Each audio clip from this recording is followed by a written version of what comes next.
মনোদীপা অভিষেকটা কি জয়েন করবে? হ্যালো। হ্যাঁ স্যার, আপনি জয়েন করেছেন? হ্যাঁ স্যার, ঠিক আছে। আমি জয়েন করেছি। অভিষেকটা জয়েন করবে? অভিষেকের তো জয়েন করার কথা, আমি জানি না তো নিশ্চয়ই করবে। আমি জানি না, আমাকে কিছু বলেনি।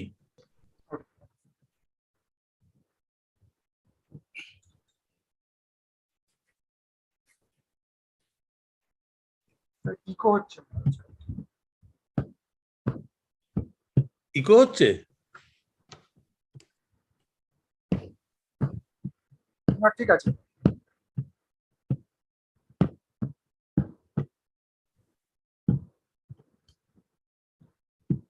স্যার কখন শুরু করব বলবেন তাহলে? Will start. 7:30 হয়ে গেছে, আরো কিছুক্ষণ কি ওয়েট করব? কিছুক্ষণ মানে কতক্ষণ ওয়েট করবে? বা এই মিনিট তিনেক ওয়েট করো। Okay sir. আরে ফোন করো না অভিজিৎকে। Our expert will be joining later, I think Dr. Shamal Kumar Sarkar. So he has asked to start the seminar and then he will be joining it. ঠিক আছে, আমার মনে হয় যে পার্টিসিপেন্টরা সবাই এসে গেলে করে Yes, দিতে if the participant comes and we can start. হ্যাঁ, পার্টিসিপেন্ট আমি তো এখান থেকে দেখতে পাচ্ছি না কতজন আছে। At present 19 are there. ও আচ্ছা, তাহলে আর মিনিট 3-4 ওয়েট করো, আরো কিছু আসবে এখানে। 5 মিনিটের মধ্যে চলে আসবে সব, তবে তার বেশি না, কারণ এরপরে আবার সময় করতে পারবো।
Dr. Abhishek is going to join after that we will start.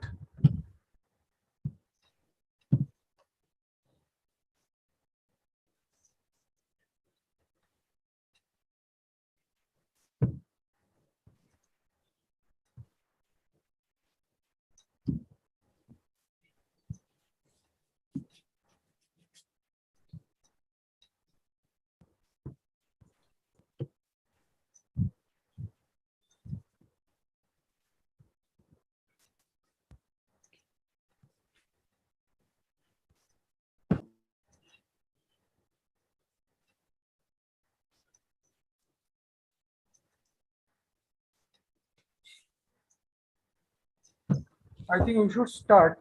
Yeah. Dr. Arnab, just start the session. Sir, shall I start? Yes, you can start. Good evening to all faculties, seniors and colleagues. I am Dr. Arnab Ghosh from Medical College, Kolkata, and on behalf of AROI West Bengal chapter, I welcome you all to AROI West Bengal Basics of Contouring and Radiotherapy Planning course 2020. This is the third module after head and neck and CNS system and the 7th installment of the weekly session. In this session, we shall learn about various aspects of target delineation and radiotherapy planning of breast cancer. Before we begin, I request Professor Liton Naha Bishwas, President, AROI West Bengal, to deliver the welcome address. Thank you, Arnab. And first of all, Shubho Vijaya to everybody. I hope you have spent the puja very well with your friends and family. And now back to the studies.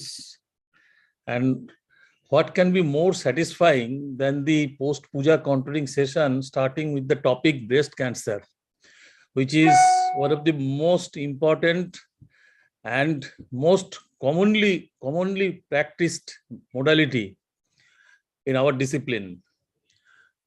And particularly our colleagues, Dr. Monideepa and Dr. Kaustubh, have worked hard to make this session enjoyable and useful to you. And I hope we will utilize this opportunity to educate yourself of the different contouring, particularly contouring, different contouring lesson of this particular lesson.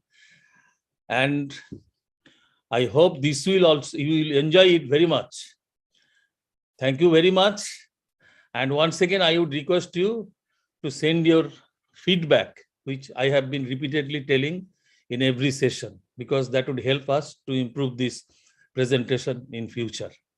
Once again, thank you, and back to Arnav. Thank you very much, sir, for the encouraging talk. Now I request Dr. Abhishek Basu, Secretary ARY, to say a few words and deliver the welcome address. So thank you, Arnav. Again, welcome everyone. And it's, I hope every one of you had a great festive season. There are more festivities, of course, in line, but we must resume academics. And as Sir just said, it's a very interesting session that is lined up today. And we have two very eminent faculty, Dr. Shayon and Dr. Tabassum, who will guide you through the radiation oncology perspectives of 2D and 3D. And you also have a great session lined up with the radiologist and the radiation oncologist, which is one of the USPs of this course. Just asking all the participants to please type in your questions in the Q&A box during the speeches, so that we do not waste time and the MC, Dr. Arnav, can guide you through by asking the questions. And again, emphasizing, as the president just said, that please send us your perspectives, your queries, and what you would want from the future courses, so that we can tune it in line with what we have. There are a number of subsites which are left, and we would be having modules further. So I hope that you will be enjoying this and make it more interactive at every step. Thank you so much. Back to Arnav. Thank you very much, sir. Like the previous sessions, today's session is divided into three sections. First, the radiological anatomy for radiation oncologists, followed by the practical aspects of 2D planning, and followed by the practical aspects of conformal planning. As Abhishek sir has already mentioned, the same general rules apply for the participants. You may type in your queries during the talk, and at the end of each talk, I shall be asking the questions on your behalf. The expert for today's session is Professor Shyamol Kumar Sarkar, Senior Consultant Radiation Oncologist at Narayana Super Specialty Hospital, Howrah. I have been informed sir will join at a later time. So with the permission of the faculties, we may proceed with the discussion.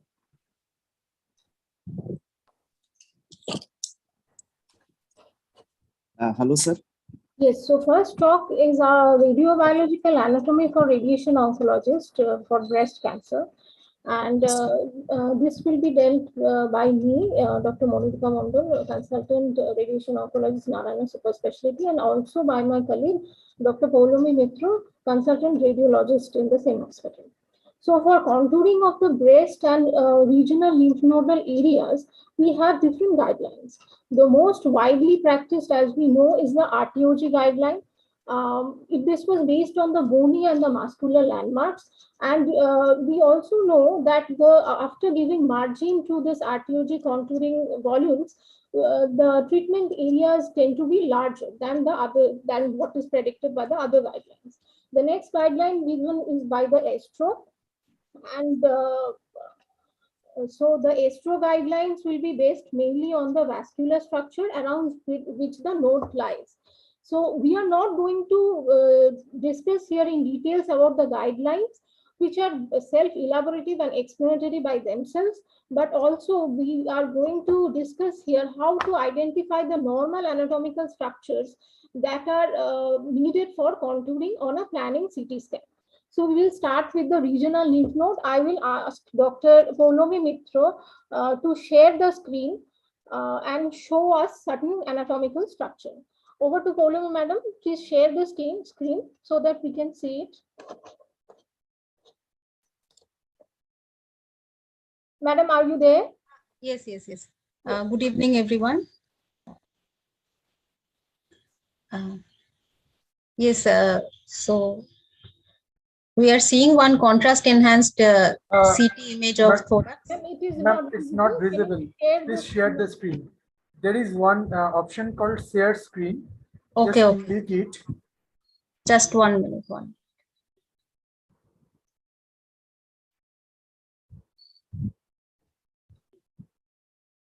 Yeah, now it's visible. Thank you.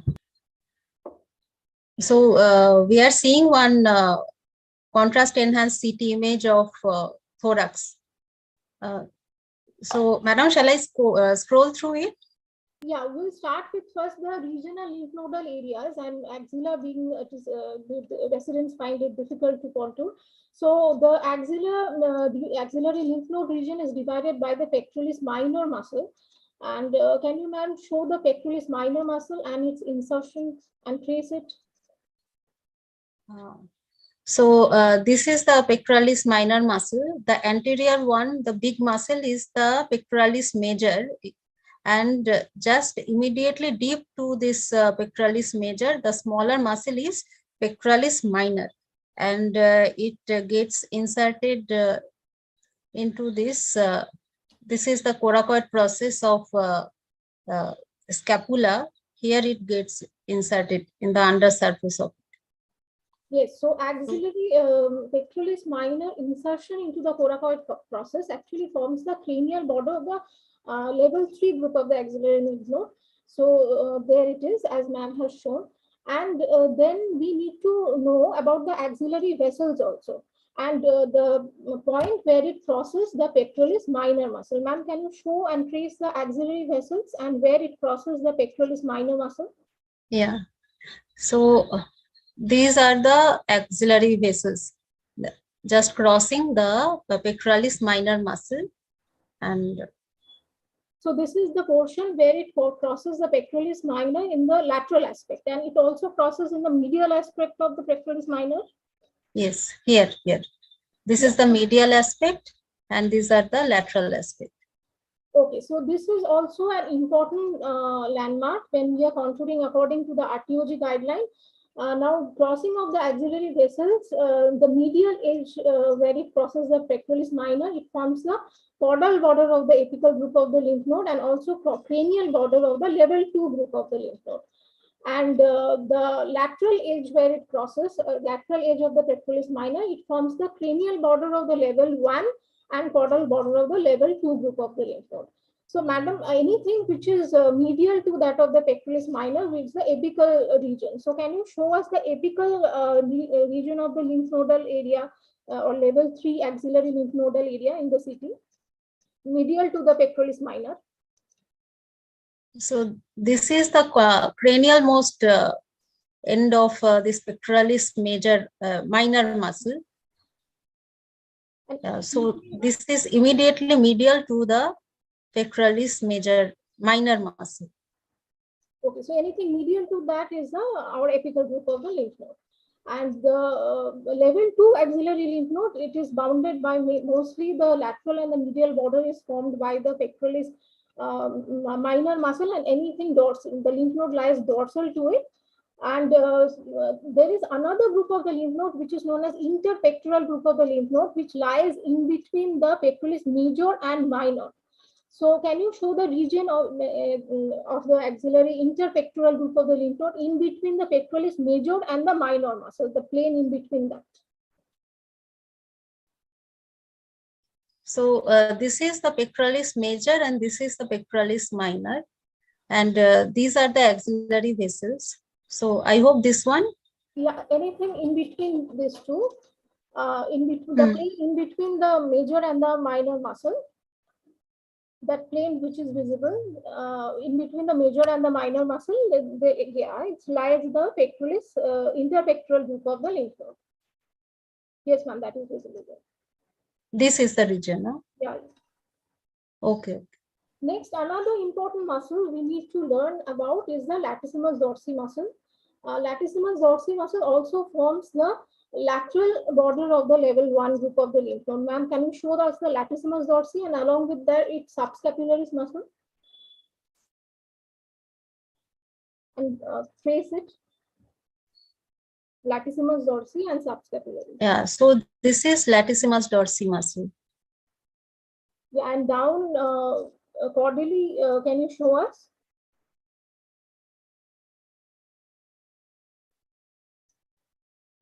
Yeah.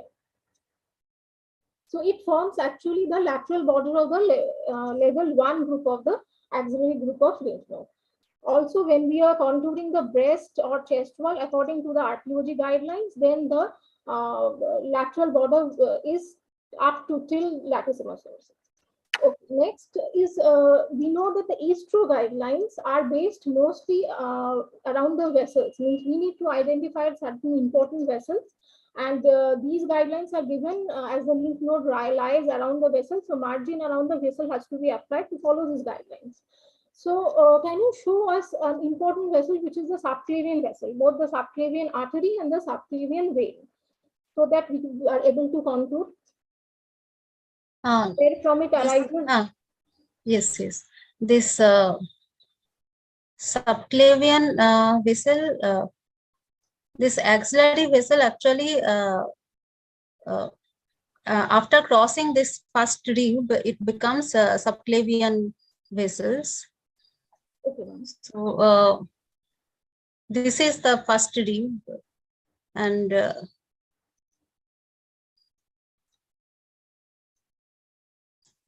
this is the subclavian vessel, left subclavian artery. Sorry, here the image is little jumping. This one can start tracing it from the arch of the aorta, and the third branch on the left side is left subclavian artery, and it continues as axillary artery across the after crossing the first rib. And in case of right side, can you trace it, ma'am? Axillary subclavian artery. Right side, the subclavian artery. This is the right common carotid artery, and this is the right subclavian artery.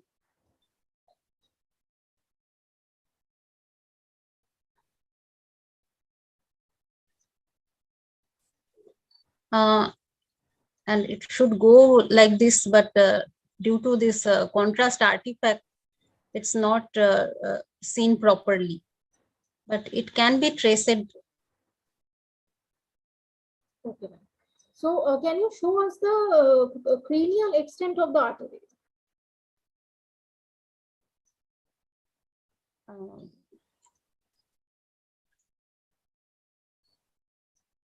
Cranial extent of the subclavian artery. Yes. So this is the subclavian artery on right side. It's going up here, up to here. And then we can't see. Then it's going laterally. Laterally. So this cancer slice above this cranial extent of the subclavian artery will start contouring the level 3 group of the axillary lymph node according to the Astro guideline. So this is another important landmark. And can you show us the subclavian vein and where does it drain into? Yeah, the subclavian vein. Here, this bright one is right subclavian vein. And where does it drain into? And it joins this IJV, and then it forms this innominate vein on the right side. And this is the left innominate vein. And if you trace more laterally, this subclavian vein joins the IJV left IJV. Oh, sorry.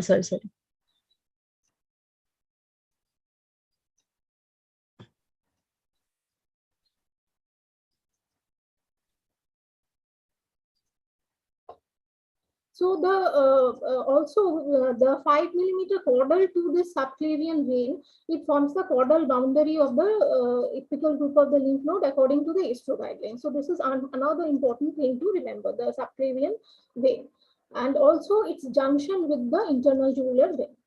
Next muscle we need to know is for contouring according to the Astro Guidelines is deltoid muscle. Ma'am, can you show us the deltoid muscle? Yes. One minute.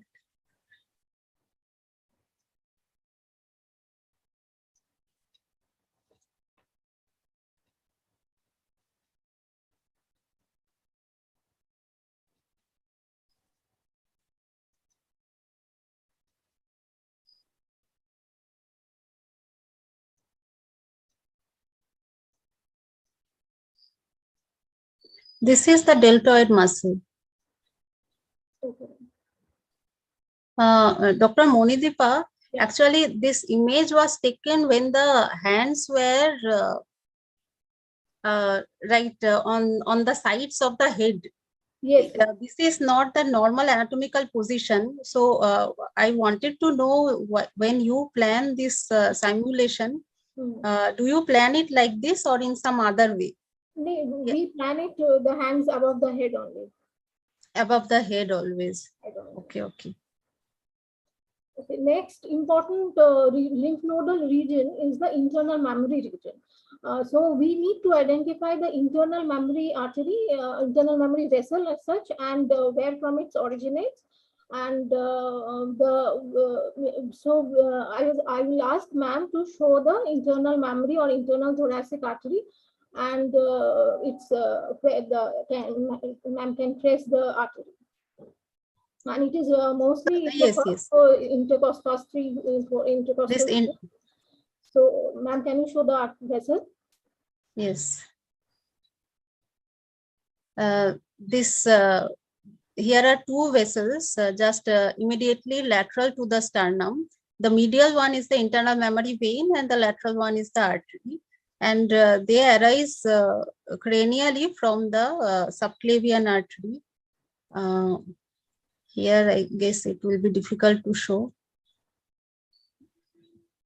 the exact origin, but downwards it can be traced nicely.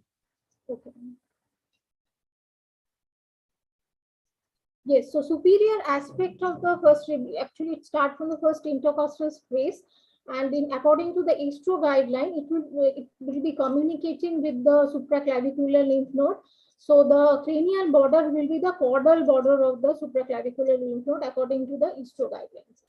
And caudally, the internal mammary region will be contoured till the superior aspect of the fourth rib, and we will be giving margin. So the vein will be lying medially and the artery will be lying laterally, as madam mentioned, and from there we'll be giving margin of 5 mm medial and laterally to contour the internal mammary lymph nodal region, and posteriorly it will be the pleura. So this is all about the internal mammary region. Next is the supraclavicular region. The supraclavicular region, according to the Rtog guideline, it is starting from the cranial border of the lower border of cricoid cartilage. Ma'am, can you show the cricoid cartilage and its lower border? Yeah, this is the cricoid cartilage. It's at the level of C6. This around the tract. Actually, it's starting. Actually, the cranial most end of the trachea. Okay, from there, the Rtog, according to the Rtog guideline, the ACF nodal contour starts, and then it ends at the caudal edge of the clavicle, according to the Rtog guidelines. And but in case of the Astro guidelines, it is different. It starts from the cranial extent of the subclavian artery, which is shown previously, and it caudally it includes the subclavian vein. So here there is a difference between Rtog, marked difference between Rtog and the Astro guidelines. Also, in Astro guidelines, it has been mentioned that the lateral border includes the anterior scalene muscle. So can you show us, madam, the anterior scalene muscle? Scalene anterior muscle. And also the medius, scalenus medius muscle if possible. Yeah, these are the scalene muscles, this anterior, medial, and then posterior. Okay. And this in between anterior and medial scalene muscle, we have a space. So can you show it, madam? Because This is the space. between the medius and the anterior. Oh, medius and anterior. This is anterior to the scalenus anterior. Yes, so in between that two spaces, actually it is needed for contouring the brachial flexures. So that is also an important landmark. And can you show us the region of the brachial flexures also in between, because it is an important OAR in breast contouring. Yeah, this is the plane. This is the plane. Okay, this one. Yeah, it's going like this. Yes. So for mostly for contouring the supraclavicular region and internal mammary region and also the axillary region, we have covered most of the anatomical structure that are mentioned in the contouring guidelines. Now we will go to the contouring of the breast and chest wall. So for that, we need clinical reference marking of the palpable breast tissues. Where along the palpable breast tissue, wearing should be done once the patient is taken in the CT simulator with the treatment position. And also after wearing, we need to see the, we need to mark the scar as well, the mastectomy scar or the lumpectomy scar. Now, the important thing here to mention in the anatomy is that the lateral border. So can you, ma'am, show us the lateral thoracic artery or lateral thoracic vessel rather, and where from its originates? Because that forms the lateral boundary of our breast or chest wall contour. We are contouring according to the Astro Guidelines. Yes.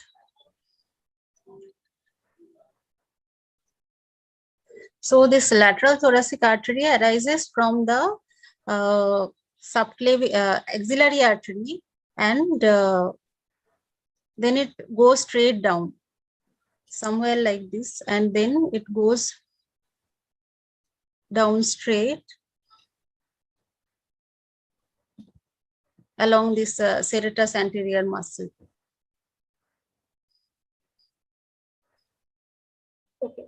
And so the cranial border of our breast or chest wall contouring will be always guided by the wear. So there is another CT of the chest wall that is not loaded for us. So which will, where it is shown, the wears are shown. Anyways, the upper border is formed maximally. We can go up to the inferior edge of the sternoclavicular joint. For contouring breast or chest wall. So can you show us that landmark, the inferior edge of the sternoclavicular joint? Yeah, so this is sternum, and yeah, so and these are the clavicles. So yeah, so this is the part where sternoclavicular joint is formed. Caudal portion, and from there we will start our contouring, but it has to be guided by the wear which we have already put. And caudally, we will go to, caudal, to the most caudal CT slice where the visible breast tissue is, and it can be guided by the opposite breast. Conventionally, it is said that 2 centimeters beyond that of the intramammary pole. And lateral border, as already mentioned, it is Latissimus dorsi if we are doing according to Rtog, according to Astro, lateral thoracic. Medially, the boundary, according to the Astro, is its medial perforating mammalian vessels, but it is very difficult to see here. Ma'am, is it possible here to see medial perforating mammalian vessels? Sorry, medial? Perforating mammalian vessels. Oh. I think difficult. Most of the cities become difficult. Okay, so anterior, again, the anterior border will be the skin. We can crop it by 5 mm according to the Astro guideline, and the posterior limit will be different for Rtog and Astro. The Rtog guideline says that in case of chest wall, we should include the pectoralis major muscle along with the intercostal muscle and the rib. But in case of Astro, we should not be, should contour till the pectoralis major muscles, and we should not include the rib and the intercostal muscle until it is T4A or T4C. So these are quite different in between these two guidelines. And can you show us the chest wall intercostal muscle and the serratus anterior muscle? Intercostal and the serratus anterior. Yes.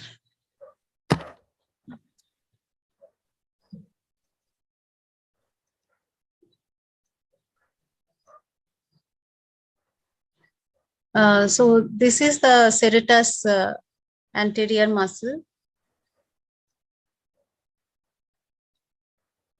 And these are intercostal muscles. Okay. So that is all with the contouring of the breast and the chest wall. Now, important structure OAR is the heart. And we know that there are cardiac sparing technique, particularly for left-sided breast cancer. We use DIVH technique. So heart contouring usually starts one slice below where the pulmonary artery trunk, it passes the midline. So can you show us that slice where it passes the midline or divide? Yeah, this is the pulmonary artery, and this is right pulmonary artery branch. Here it's crossing the midline.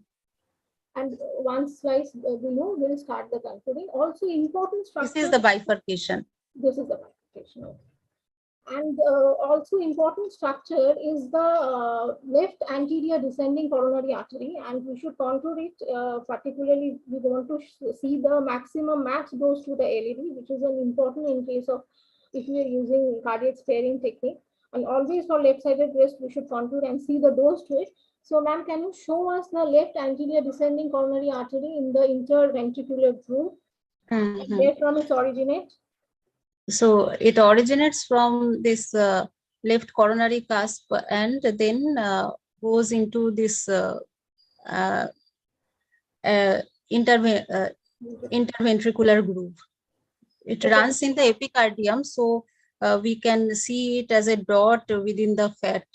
Yeah, ma'am. Show it caudally also. Not very clear, but it's anterior and in between the two ventricles. You will be able to see this. Okay, and it will be till the apex. So we have to contour it till the apex. We have to contour it. So also, can you just briefly show us the chambers of the heart? There are different contouring guidelines for contouring heart chambers. I'm seeing those to it.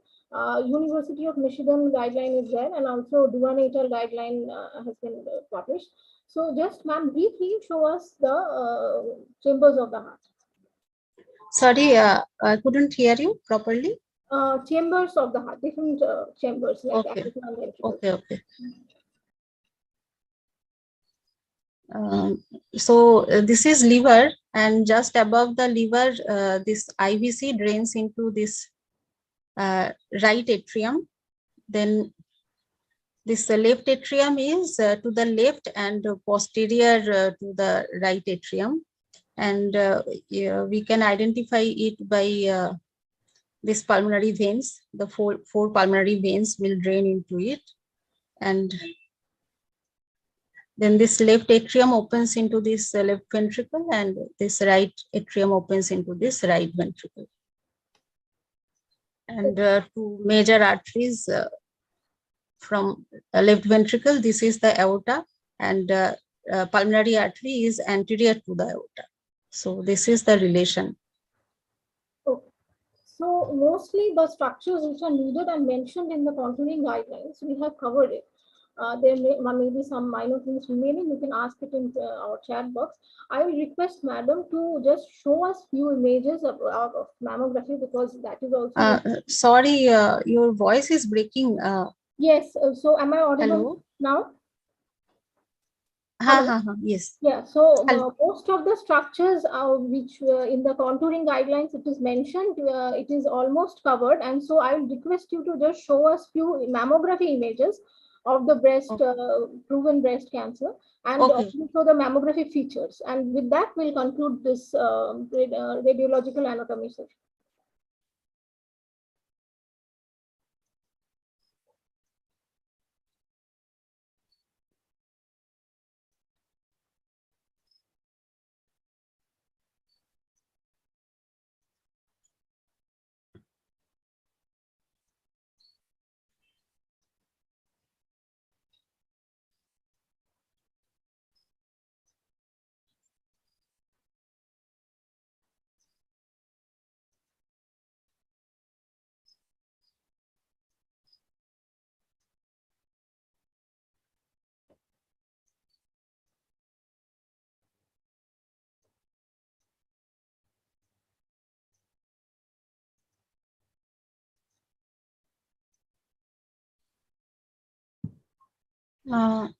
Sorry, are you able to see it? No, we are not able to see it now. Please click the share screen options below, and then you can share your screen or your presentation. Okay.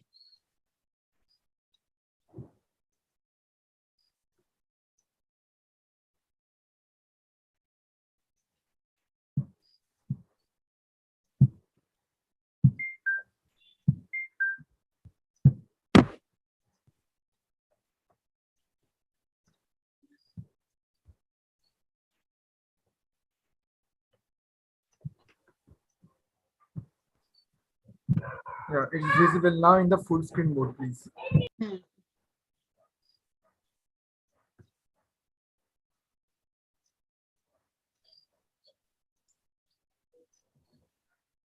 Okay, this image is actually a normal mammography film. So for the basic orientation, we take two different views for all the patients. One is CC view, that is craniocaudal, and one is mediolateral oblique view. And so this is the craniocaudal view. Craniocaudal view means the breast is compressed from craniocaudally. So what we can see is this upper part is actually the outer part of the breast, and the lower part is the medial part of the breast. And this mediolateral oblique view, here the breast is compressed sideways. So what we can see, this upper part is the superior part of the breast, and this is the inferior part of the breast. And if we and for all dividing the quadrants, we have to draw a line, perpendicular line from nipple to this pectoralis major or up to the chest wall. And the breast, normal breast should be bilaterally symmetrical, and it will be like glandular tissue can be of different densities. In some patients, it can be like fully fatty. In some patients, some glandular tissue. But overall, what we check is the symmetry on both the sides. So it's always recommended to do both the sides simultaneously. It can't be read in isolation. And here I have put one image where there is a definite asymmetry, and a mass clearly we can see here. This mass is having very irregular margin, and if you can look carefully, I don't know if it is visible, some microcalcs are there. Yes. And the suspicious part of the microcal is actually pleomorphic, fine pleomorphic, and microcal, and that should be grouped in a cluster. Then it is suspicious microcal. Wherever we see this suspicious microcals in group, and if that is within a mass, or if that follows some ductal distribution pattern, then it's always suspicious. Here, the another suspicious feature is architectural distortion. Here you can see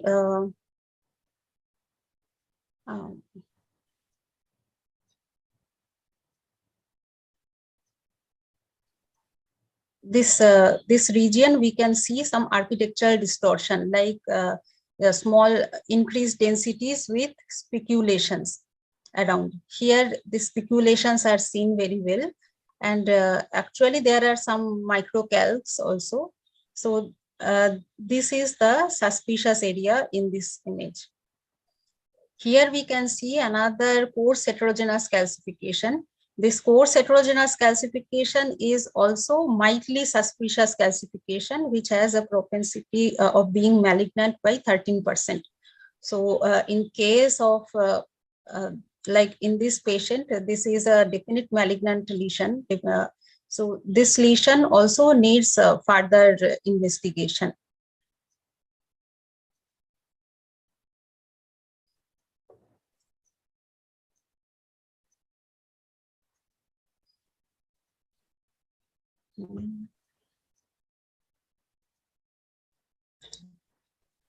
Okay, here actually we cannot see a definite mass, but what we can see architectural distortion. This nipple is retracted, almost pulled inside, and this areolar skin is thickened. This there is some strand speculation kind of morphology we can see, and then we have to order some focused detailed evaluation of this region, and this region is actually proven malignancy. This I have put this image to show you some benign calcification. This scattered microcalcification, those are also thick. These are not very thin or fine rod-like. So these are not suspicious at all.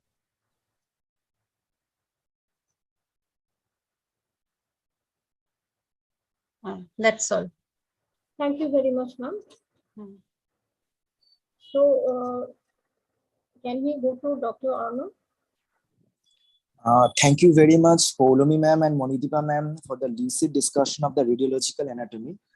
We have one question in the chat box. Dr. Abhay has asked, how can we differentiate speculations, speculation from coarse calcification in mammography?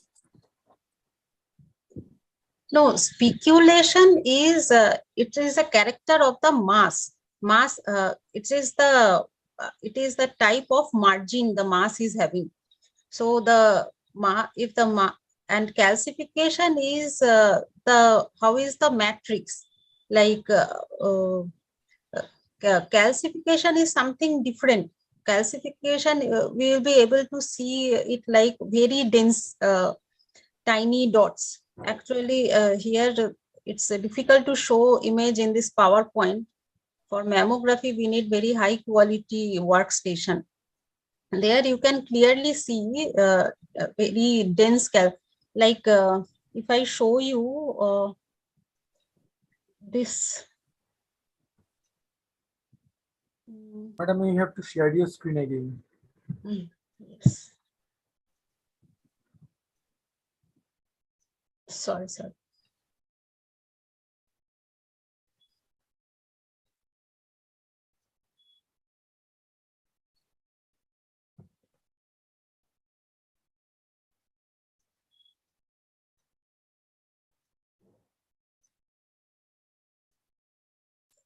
Like these dense things are the calcification, and this is the mass.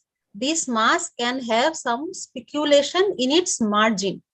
So in case it can be very fine irregular, and if it shows some desmoplastic reaction, then this strands will look like sun ray kind of thing. Like in one patient we saw yes, this is the typical sun ray appearance. Like this is the mass with very fine irregularity, and if you can see, some sun ray kind of lines are going from the mass. Very fine lines are going from the mass. So this is called the speculation. So this is the character of the margin of the mass. And calcification is how is the matrix of the mass. Thank you very much, ma'am, for sharing your knowledge with us. I hope that has answered Dr. Abhay's question. Thanks again, Dr. Poulomi and Dr. Monideepa for the discussion of radiological anatomy. We shall be moving on with the second section, which is the practical aspect of 2D planning in breast cancer radiotherapy. And the talk will be delivered by Dr. Shayan Das, Chief Radiation Oncologist, Medical Super Specialty Hospital, Kolkata. Shayan sir, you may share your presentation and proceed with the talk.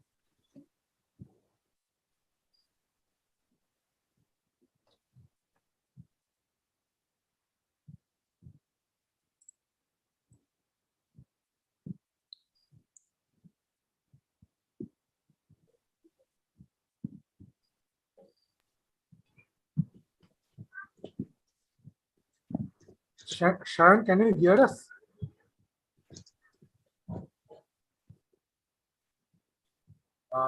Yeah, can you hear me? Yeah, fine. Yeah, fine. So, are you able to see my screen? No, sir, your screen is not yet visible. Is it visible now? No. No.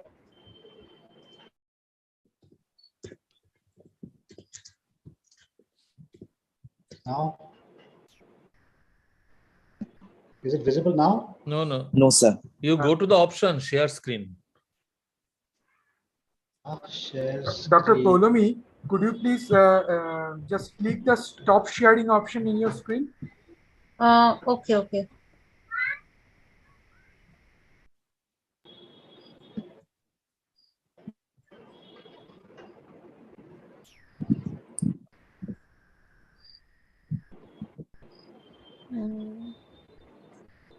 It's already stopped, I think. Okay, thank you all. I am leaving the meeting. Thank you, Madam. Bye.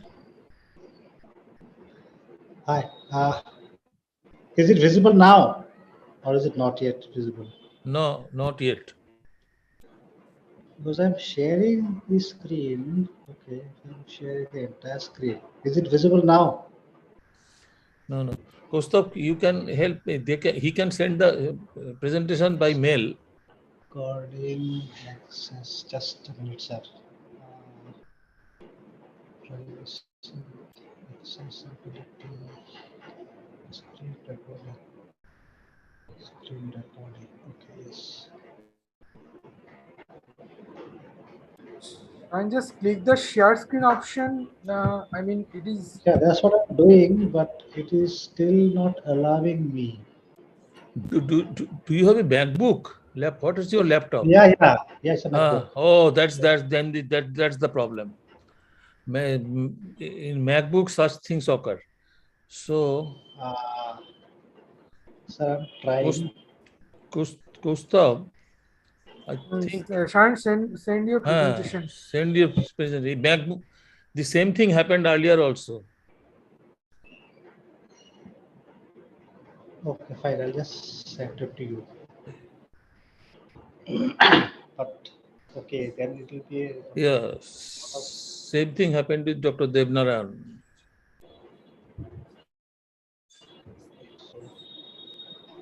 Monidipa, are you there?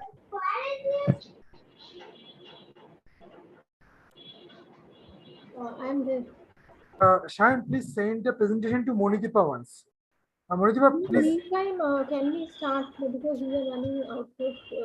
So whether the another Yes, talk yes. will be started because it will take some time. Definitely.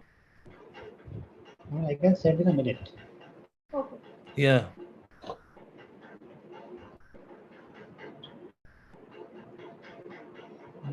Problem would be that there are a lot of animations there. So okay, let's see.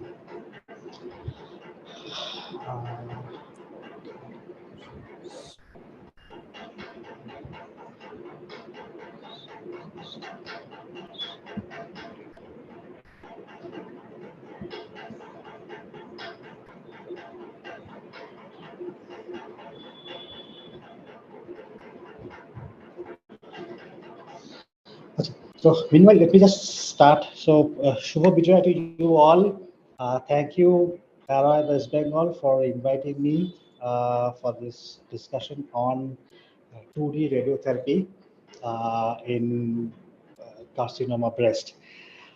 Before I begin, and before we start seeing the slides, just 2 points that I would like to mention. First, although I'll be speaking on 2D radiotherapy, I'll be using some volumetric images, some CT images to have a better visual impression and to have a better understanding of the basic concepts.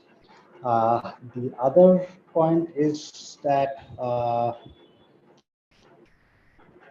see, nowadays I rarely practice conventional radiotherapy in breast, so I had to borrow heavily from the presentations of my juniors, and I think Tabassum Madam will be able to recognize a lot of the images that I'm going to show in the presentation. Monidip, I've mailed it to you.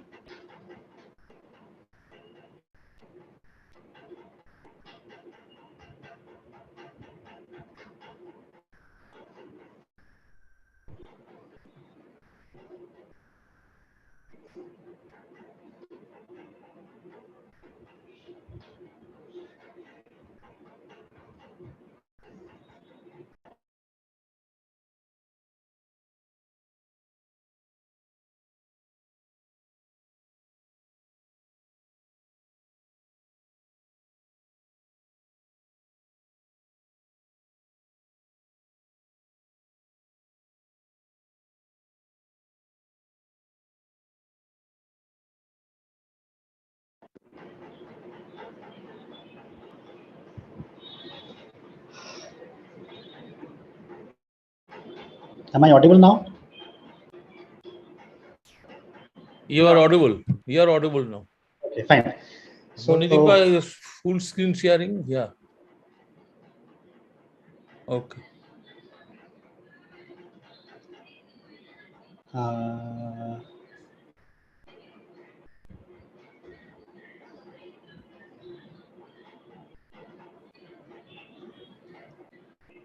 Monica, you better download it.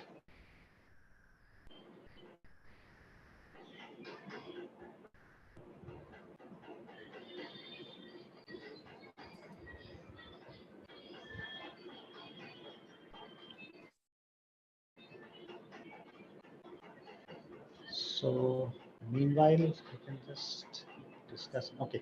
So, the initial parts were about the breast anatomy and staging. Now, Monitipa and Polami Madam has extensively discussed regarding the radiological anatomy, which anyway I was not about to discuss. So, overall, the breast, it lies in the superficial fascia of the pectoral region, with divided into 4 quadrants, with a small extension called the axillary tail that pierces the deep fascia and lies in the axilla.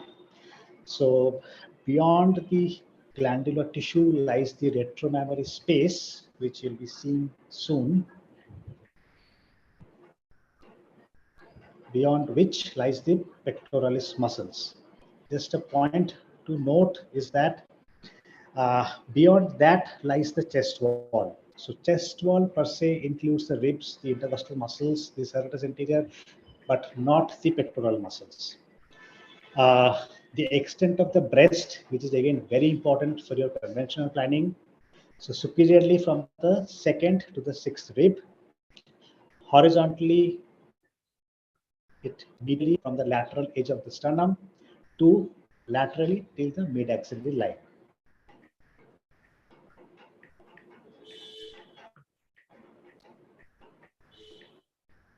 Yeah. Yeah, fine. Next slide.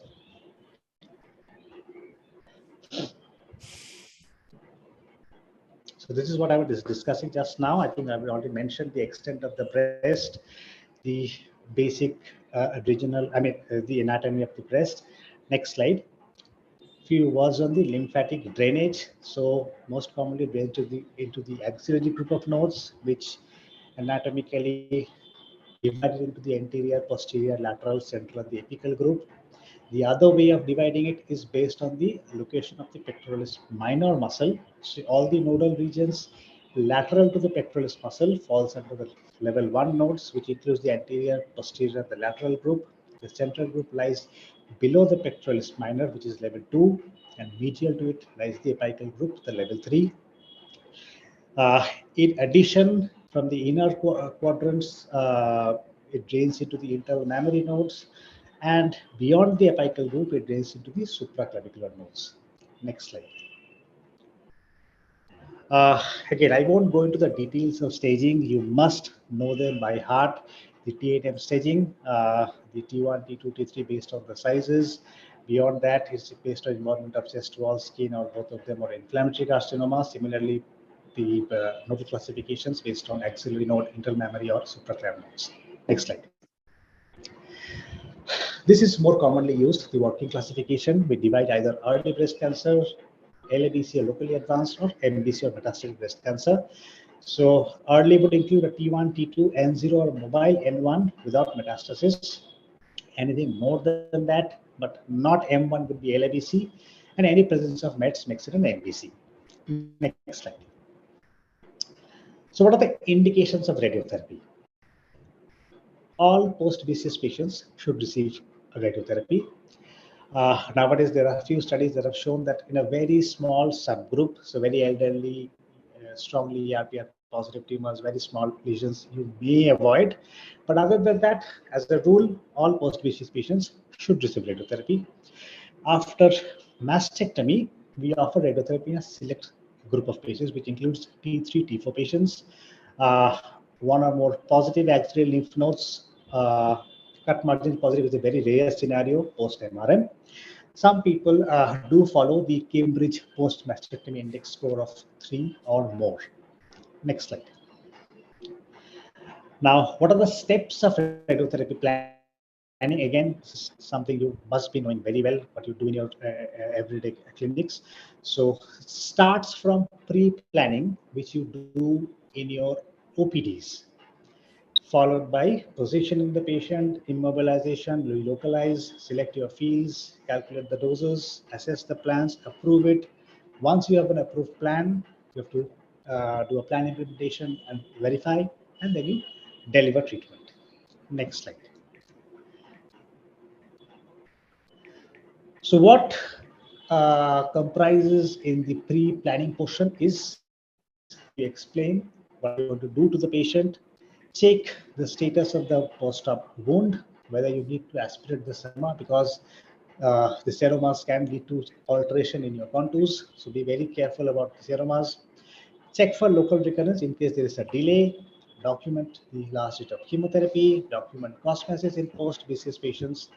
And in case you're expecting high risk of toxicities, you should take a high-risk consent. Next slide. So patient positioning, the most important aspect of positioning is the patient should be comfortable and the position should be reproducible. হ্যাঁ বলছি যে ওই ইয়েটা কোথায় পাবো লিংকটা? Next. ও আচ্ছা আচ্ছা ঠিক আছে। Most commonly we use slow down. ঠিক আছে ঠিক আছে ঠিক আছে। Okay. So most commonly we use this position, the patient lying in the supine position with the arms overhead. Well, there are other positions available like the prone position. Next. You have, which is useful in say, large pendular breasts. You have, people have earlier used erect postures and lateral decupitors, but again, these are mostly of historical importance. Next.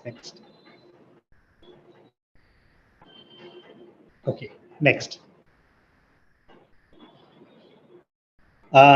Why do we ask the patient to put their arms above the head? Is quite obvious. We need to facilitate the tangential fields across the chest wall without irritating the arm. So if the arms are down, you would have treated the arm as well. Now, what are the advantages of raising both arms vis-a-vis only the affected side?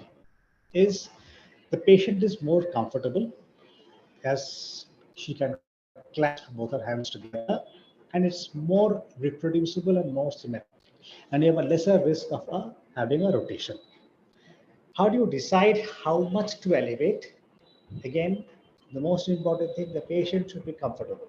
Again, you see most of the times after a proper axillary dissection, it is not easy if the patient has not been doing exercises regularly. Arm elevation may be difficult. So again, train your patient, coach them so that you have an optimal positioning. Avoid skin folds in the supraclavicular region and make sure that you're able to move the patient through the CT aperture. So in older CT stimulators where the bore is narrower, it is at times difficult to have both the arms abducted. So what people usually offer is they abduct the arm on the affected side. With larger bore CT simulators, it is advisable that you keep both the arms overhead. Next. Now, let's come to the practical aspects one by one. So the chest wall is not a flat surface. It kind of slopes from, say, the mid portion of the chest towards the neck. It kind of slopes downwards. So if I want to treat such a and sloping surface with tangential beams, I need to collimate my beams so as to have a lesser volume of the lung irradiated. I'll just show with a diagram which will make it easier for you. Next. So this is what happens. Next. You see, once we collimate them, the volume of lung that is getting irradiated is substantially less. So if we are treating only the breast, this kind of a thing, so you can collimate and have a lesser lung irradiation. However, the problem arises when you have a third field. So if you're planning to treat the supraclavicular region, which we do with a direct NFES portal, so there you have the issues of junction. Next.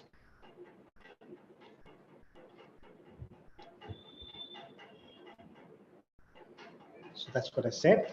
This could lead to, at the junction, you can have hotter spots. Next.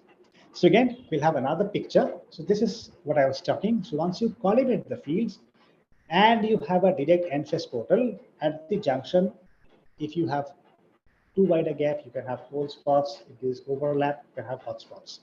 So how to tackle that? So for that, what you need to do is, if you raised the chest wall so as to make the chest wall of the sternum flat parallel to the couch, you can avoid this kind of a junctional problem. Next. So just an example of the X-ray image showing this kind of a thing, that you can have a cold spot marked by the white arrow. Next. But when you use a chest tilt, you can somewhat avoid this junctional issues with regards to under or overdosage. Next, another similar image telling you that with the use of a chest tilt, now you can avoid such cold areas. Next.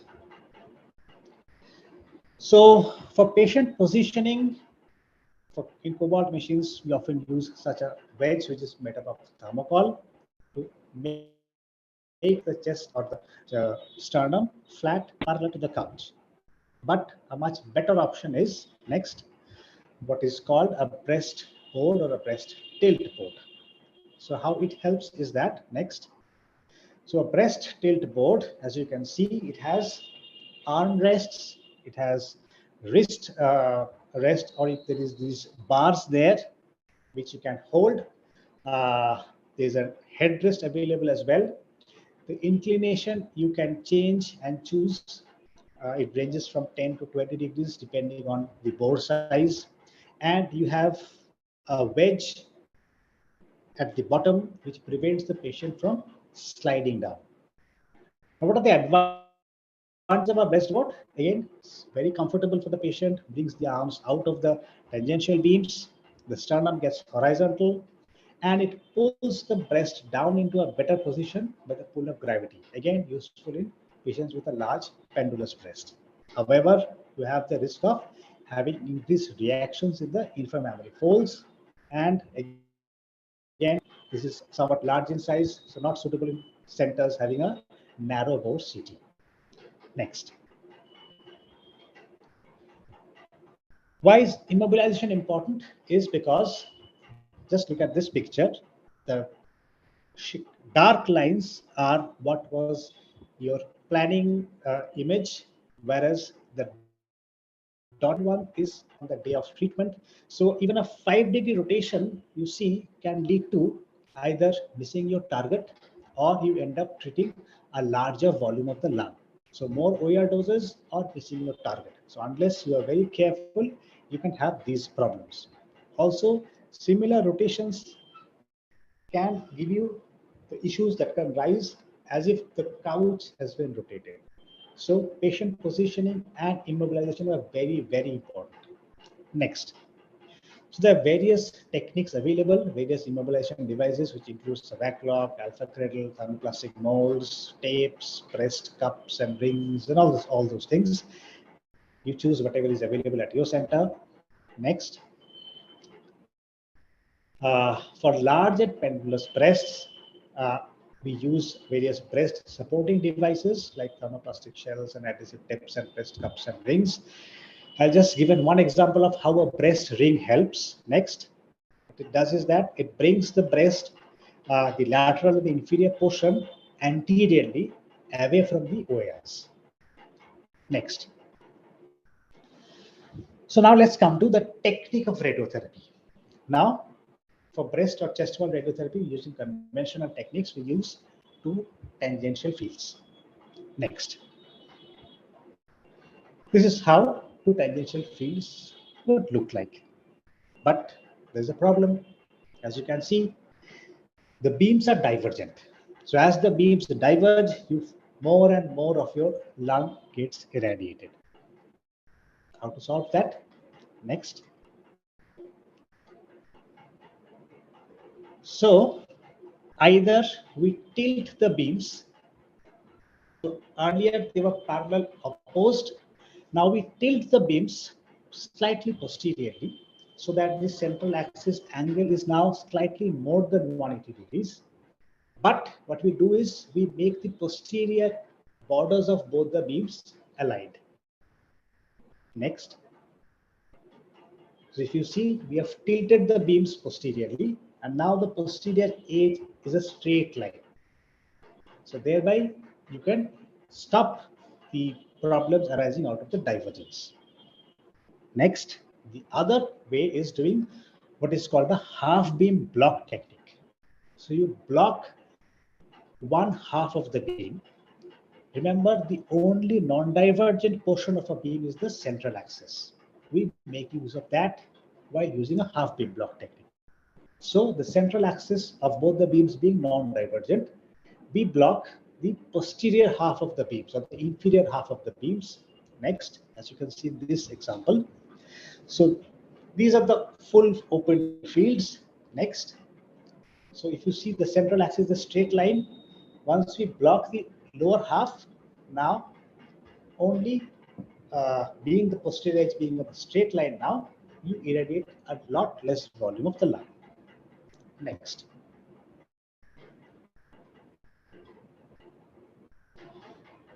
What energy would we choose? Again, we prefer between 4 to 6 MVs to treat the breast or the chest wall. Anything more than that, you tend to underdose the superficial tissues. However, we may have to choose higher energy beams for patients having a greater separation, because in patients having a separation of more than 20 centimeters with telecobalt or even 6 nanophotons, there's a lot of dose inhomogeneity, and you can even have a reduced coverage at the central part. Next. So let's now focus on 2D planning in case of breast or chest wall. So as we have already said, patient positioning supine on a breastboard with arms abducted to 90 degrees or more.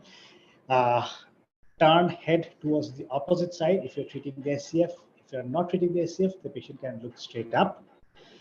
Avoid skin folds at the SCF field, so you can slightly elevate the chin. Next. These are the standard borders which you must know, pretty often asked in your exams as well. So superior border is the inferior border of the head of the clavicle. The inferior border is 2 centimeters below the inframammary fold. So for an intact breast, you can make it directly. For a chest wall, you take help of the contralateral breast. Medially, it's the midline. Laterally, it's usually the mid-axillary line or 1 or 2 centimeters beyond all palpable breast tissue, because this is important. you are supposed to cover the entire breast tissue. So you may need to change your portals by 1 or 2 centimeters, but do not miss the target volume. Also remember, for post-mastectomy patients, you need to include the scar because that is a common site of recurrence. But again, so the scar extends to the midline or goes beyond the midline, you may have to extend your medial borders. Next. This is the example seen is a chest wall patient. Next. So conventional radiotherapy planning. So this chest wall patient, first on the skin, you mark the borders. Now, you see these are the superior and the inferior border with a scale measured this distance. Suppose this comes to be, say, 20 centimeters. Find out the midpoint. So that will be around 10 centimeters. You mark that on the skin. Extend the line parallel to the superior and inferior borders. Intersect your lines drawn for the medial and the lateral borders. This is what has been done. See the third picture, right? Now you take a piece of plaster of Paris cast, add water. Once it hardens, you place it on that line. So this line just above the POP cast is the line passing through the middle portion of your portal, right? You mark the medial and the lateral edges on the patient as well as on the POP cast. Agreed? Next. Now this you need to understand carefully. So now assume that I've taken a CT slice on that mid plane on which we had drawn a line and put a POP cast. So we're kind of trying to reconstruct the contour of the breast of the chest wall. So if you see, so this portion, so these blue lines that cover this portion of the breast, we have put a POP cast, right? Now, I need to draw, extrapolate this, or I'm going to use this contour and I'm going to place it on a piece of paper. So on a piece of paper, I draw two perpendicular lines which are going to represent the X and the Y axis. Okay. Now that is shown in the CT image with the blue lines. Okay.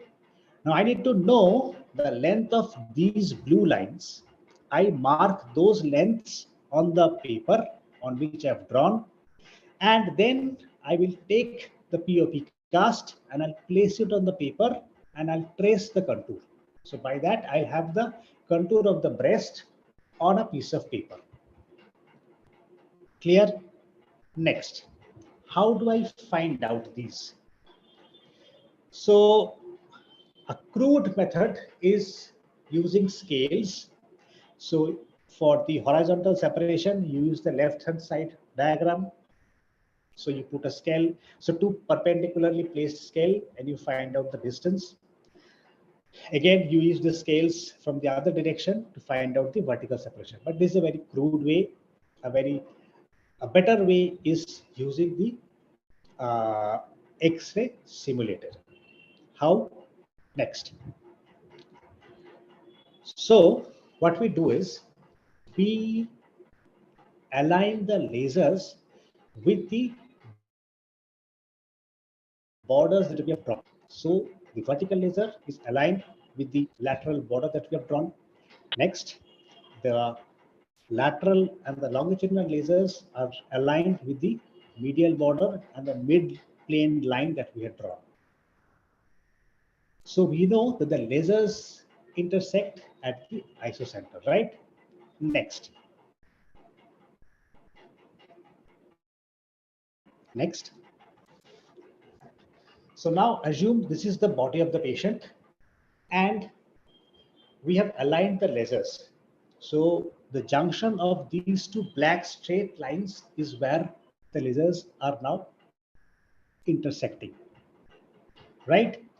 Now, if you're using a, say, cobalt machine, the distance from the source to this point of intersection between these two lines is 80 centimeters. Now, on the surface from the ODI, you can read the SSD. So if that comes out to be, say, 70 centimeters, I know the length of Y is 10 centimeters, right? Similarly, I rotate the gantry, bring it to say 90 degrees or 270 degrees, depending on which side you are treating. Again, read from the ODI what is the SSD. So if this comes out to be say 65, the reading, I know the length of X is 15 centimeters. Or if you're using a LINAC, you subtract from 100. Agreed? So this is how we get to know the length of the vertical and the horizontal separation. Next. So this is the piece of paper where we have drawn the X and Y axis. Before I go any further, let me just tell you what are the informations that we need before I ask my physicist colleague to tell me for treatment time calculation if you're using a telecobalt for conventional radiotherapy or 2D dimensional radiotherapy for CA breast. The things I tell him is what fields I'm using, what are the field sizes, the gantry angles, whether I'm using any collimation, not we usually don't, whether I'm using any wedges or any blocks or anything, and at what depth I am prescribing. These are the information that I must provide, as well as the dose per fraction. Now, the field size. Now, if you measure the distance between the superior and the inferior border, that tells you the length of your field. Now we need to know the breadth of our field. Next. So now we place the POP cast and we draw the contour. Next. So now we have drawn the contour. So once we have drawn the contour, now we draw a line joining the points where the contour cuts the X and the Y axis.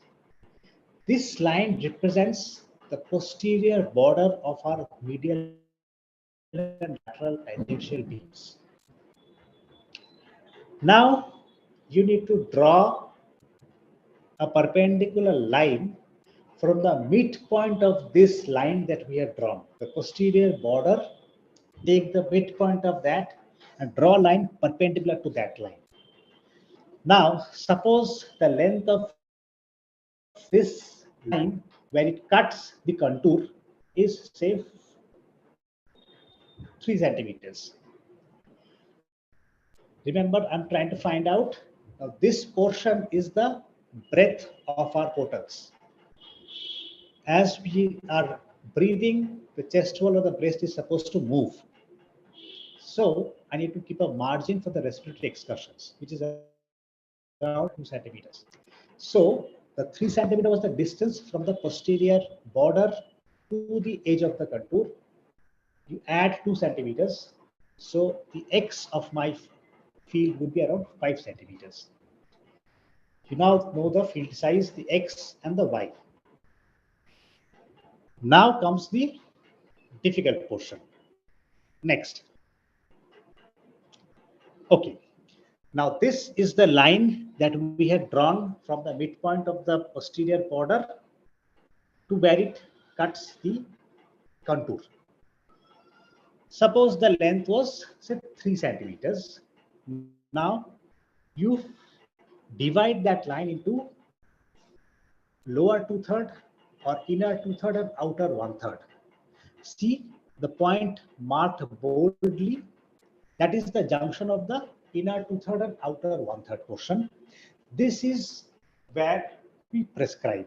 This is the so-called the isocenter of this plan.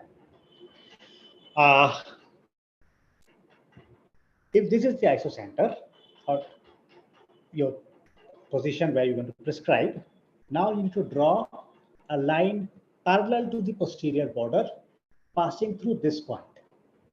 Now, where this line cuts again the contour will give you the prescription depth of each beam. So for the medial tangential in this diagram, you see it is the length is around 4.7 centimeters. Well, on the other side for the lateral, it is around 4.5 centimeters. So the medial tangential will be prescribed at a depth of say 4.7 centimeters. The lateral beam would be prescribed at a depth of 4.5 centimeters. Now you may ask that why did we choose this point? Why not say the midpoint of this line? Why not say the outer 2/3 and inner 1/3 junction? Well, there are certain advantages of choosing this point. So anyone can tell me, so if I prescribe closer to the chest wall, what will happen?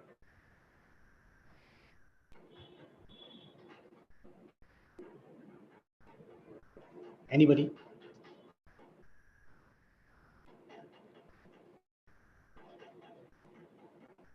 Okay, I think we are running out of time. So what happens is that for chest wall, coverage probably will not differ too much, but if you prescribe at a increasing depth, so as you come inwards, you're prescribing at a deeper plane, so you tend to have more inhomogeneity. There'll be more hot spots around the areas where the beam is entering near the edge of the point where the X and Y axis are met with the contour.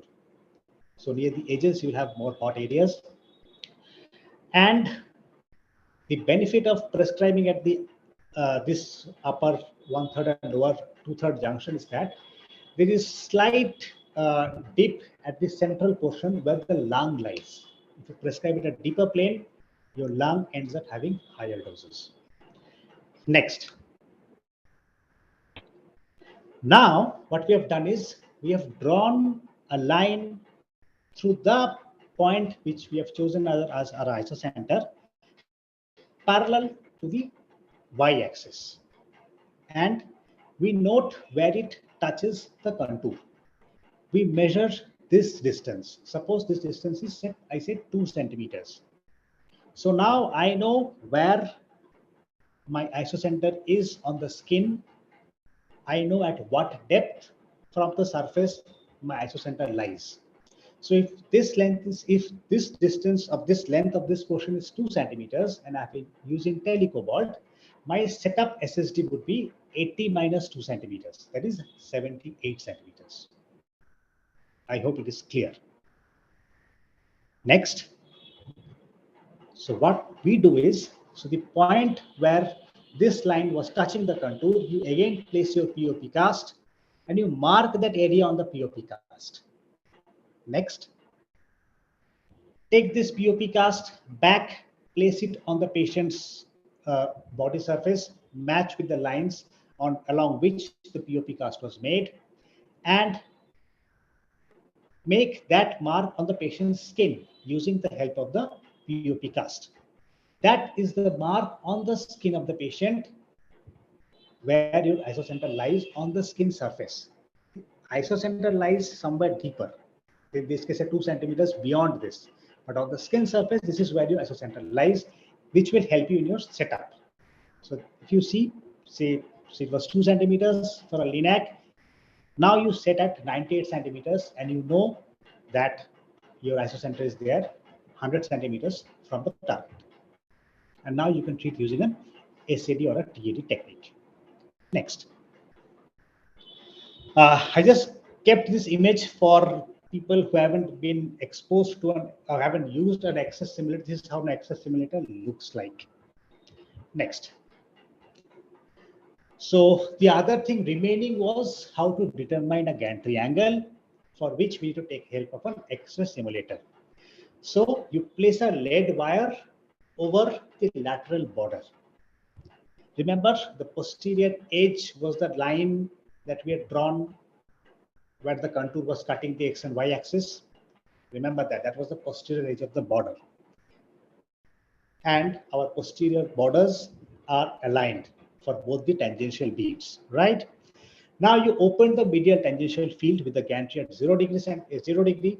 You align the posterior border with the medial border on the skin, and then you start rotating the gantry until on fluoroscopy, the posterior border and the lead wire coincide, because that is what we had planned. That angle is the angle for your medial tangential beam. You take a SIM film in this position, the lateral beam angle would be a 180 degree opposite. You take another check film to just ensure that you are correct. Next slide. So this is how we're positioning, and we're taking a SIM film. Next. So this is how a SIM film would look like. So you see the lead wire, and this is the posterior border. They're kind of aligned. So this is the medial and the lateral tangential. Next slide. So what all things we need to check on a SIM film is whether the lead wire coincides with the posterior edge of the portal, as I've already said. Check whether the entire breast of the chest wall is covered.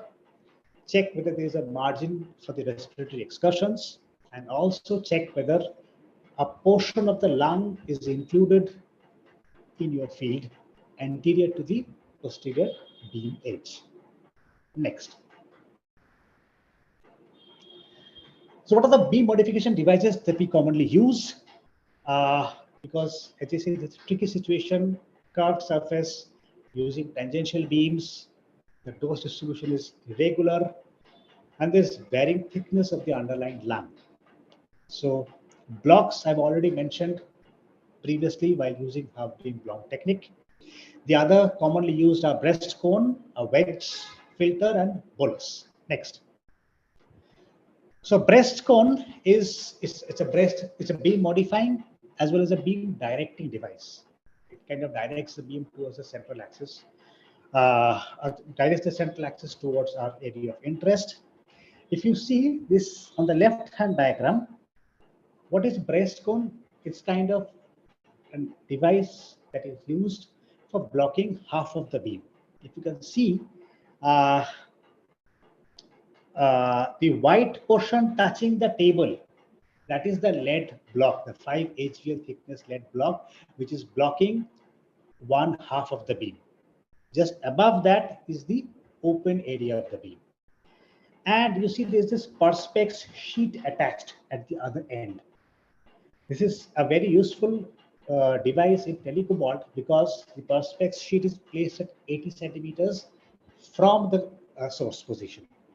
So if you're using an SSD technique, once your perspex sheet touches the patient's skin, you know it's at 80 centimeters. Also, the perspex sheet it increases the skin dose through electron scatter. Next.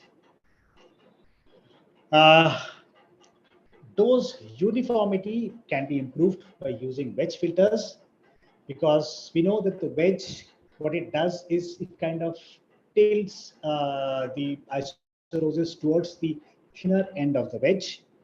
However, the problem with wedges is that it only alters the dose distribution in only one direction. In this case, in the transverse direction and not in the sagittal direction. And if you are to use only one wedge, it is preferred that you use it the lateral tangential beams rather than on the medial, because it needs to increase the dose to the contralateral breast. Now, how wedges help? Next slide. So if you see, this is what the dose distribution looks like with open fields. You see, there are areas near the top, and this like under dosage at a deeper plane closer to the chest wall. Next, what happens once you add wedges? You see, you kind of pull your isostosis. So the thin end is placed towards the chest wall. The thicker end is placed towards the superior corti, towards the nipple area. If we look from that beam's eye view, so you tend to have a better dose distribution by adding wedges. So wedges kind of act as compensators in case of breast radiotherapy. For chest wall, usually prefer a 15-degree wedge. For breast, it's usually a 30-degree wedge. But again, it has to be personalized or individualized, and you check your dose distribution if you decide which is suitable for this patient. Next. We need to be very careful while using wedges. If you're not choosing the proper wedge angle, you tend to have an inadequate correction, whereas a too high a wedge angle, you will have cold areas at the top and hot areas towards the chest wall. Next. Next. Okay. So bolus is another beam modifying device which is often used. It's a tissue equivalent material which kind of pulls up the isolosis towards the surface.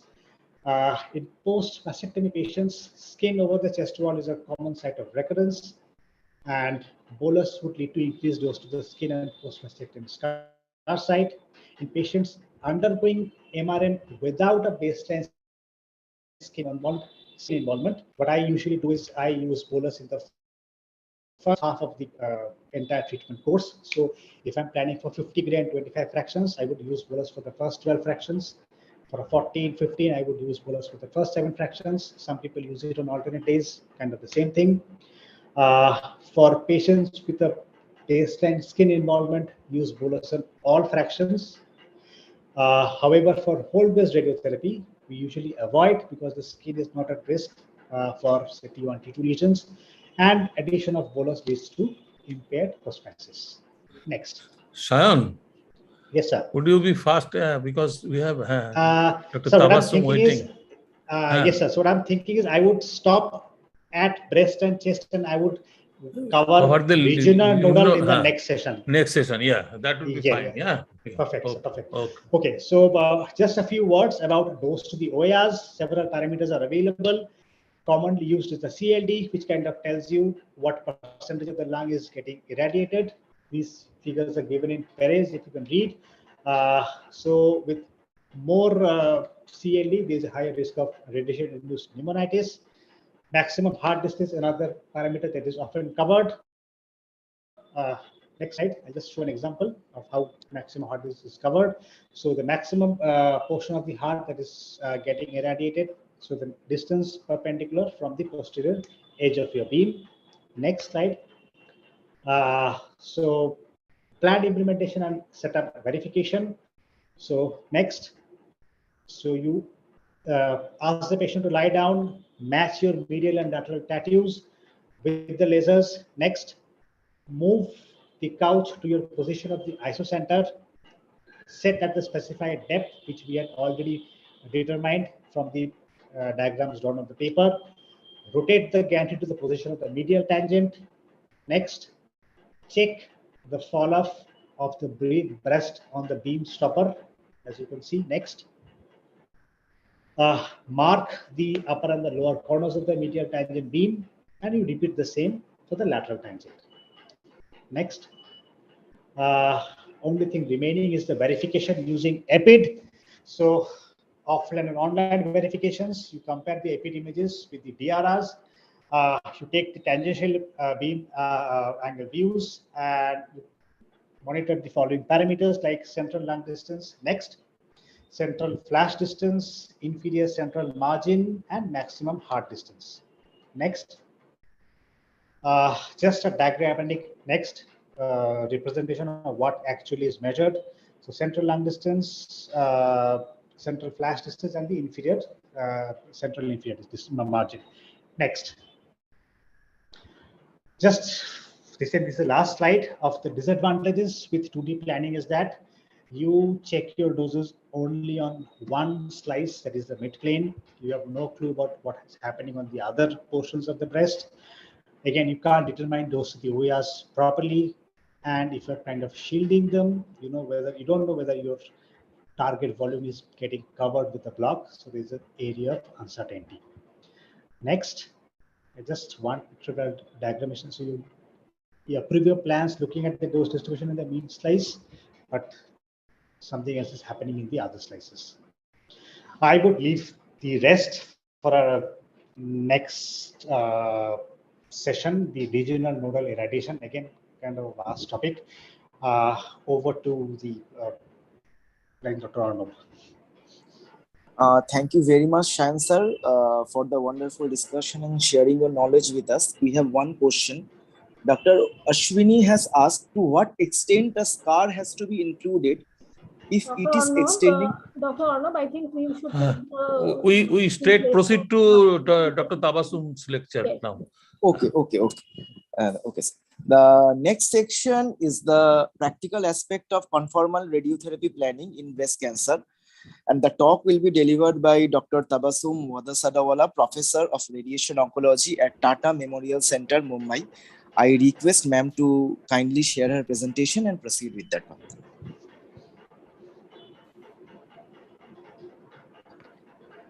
Thank you, Monideepa and AROI West Bengal for giving me this opportunity for covering the practical aspects of conformal radiotherapy in breast cancer. And I'm really very sorry, dear students, that it's been very late and we are already shooted the time, but I would like to mention here that in case you feel that you are not able to complete the presentation, I can volunteer to make it into 2 parts, and we can do it at near next weekend or something like that, or on a weekend. So let me begin without wasting much time. So I would not be repeating the things which have already been covered by Sayan, and basics have already been very well explained. And so the any organ, the planning starts with pre-planning, the counseling, and then you have to be prepared for how to stimulate the patient, what are the target volumes, and then contouring, planning, and dose prescription. So I would skip this. We all have heard this and we know everything. And most of the things have been covered by the previous speaker, but it is very, very important to look into few things on the patient before you start simulating, because if these things are, if you don't pay attention to these things, you can land up in a problem later on. You may have to call the patient back again, take a rescan, or you may encounter difficulties in planning.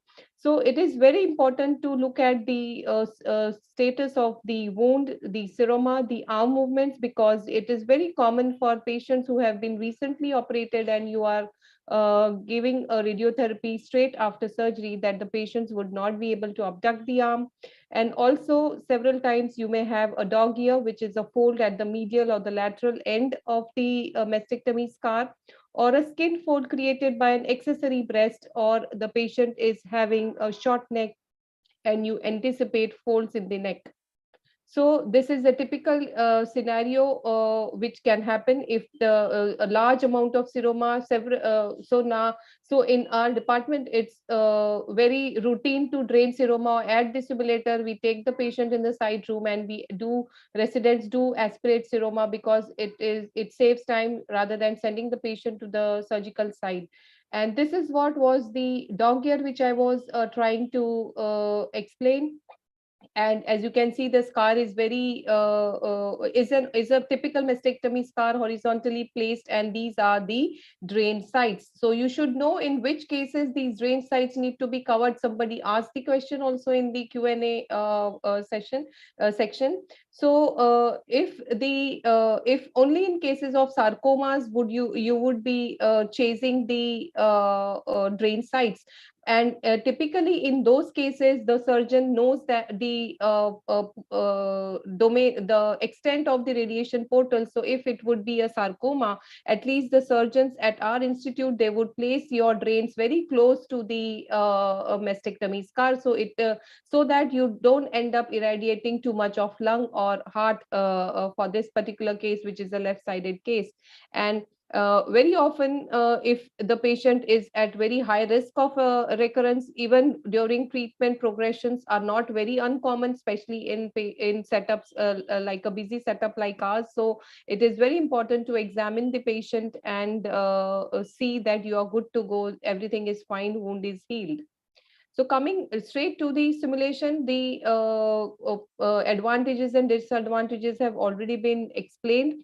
And what is very important in supine position with both the hands above head and clasped is the you are minimizing the rotational error, and it is good for patients with restricted arm movement, and the skin folds also can be ameliorated to a certain extent if you with the exception of very large breasted women where prone position might be useful, but in majority of the cases it is the supine position which is very commonly used. So these are the types of immobilization devices.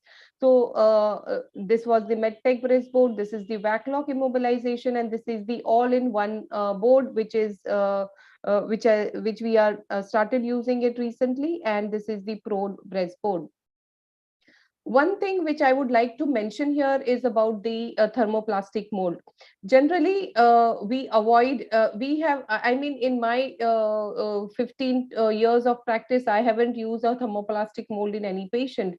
And but I know it's a common practice at a few centers, but the only concern which I have with the use of thermoplastic mold is the skin dose, which is accentuated because of the use because the skin sparing effect is lost, and hence the patient can have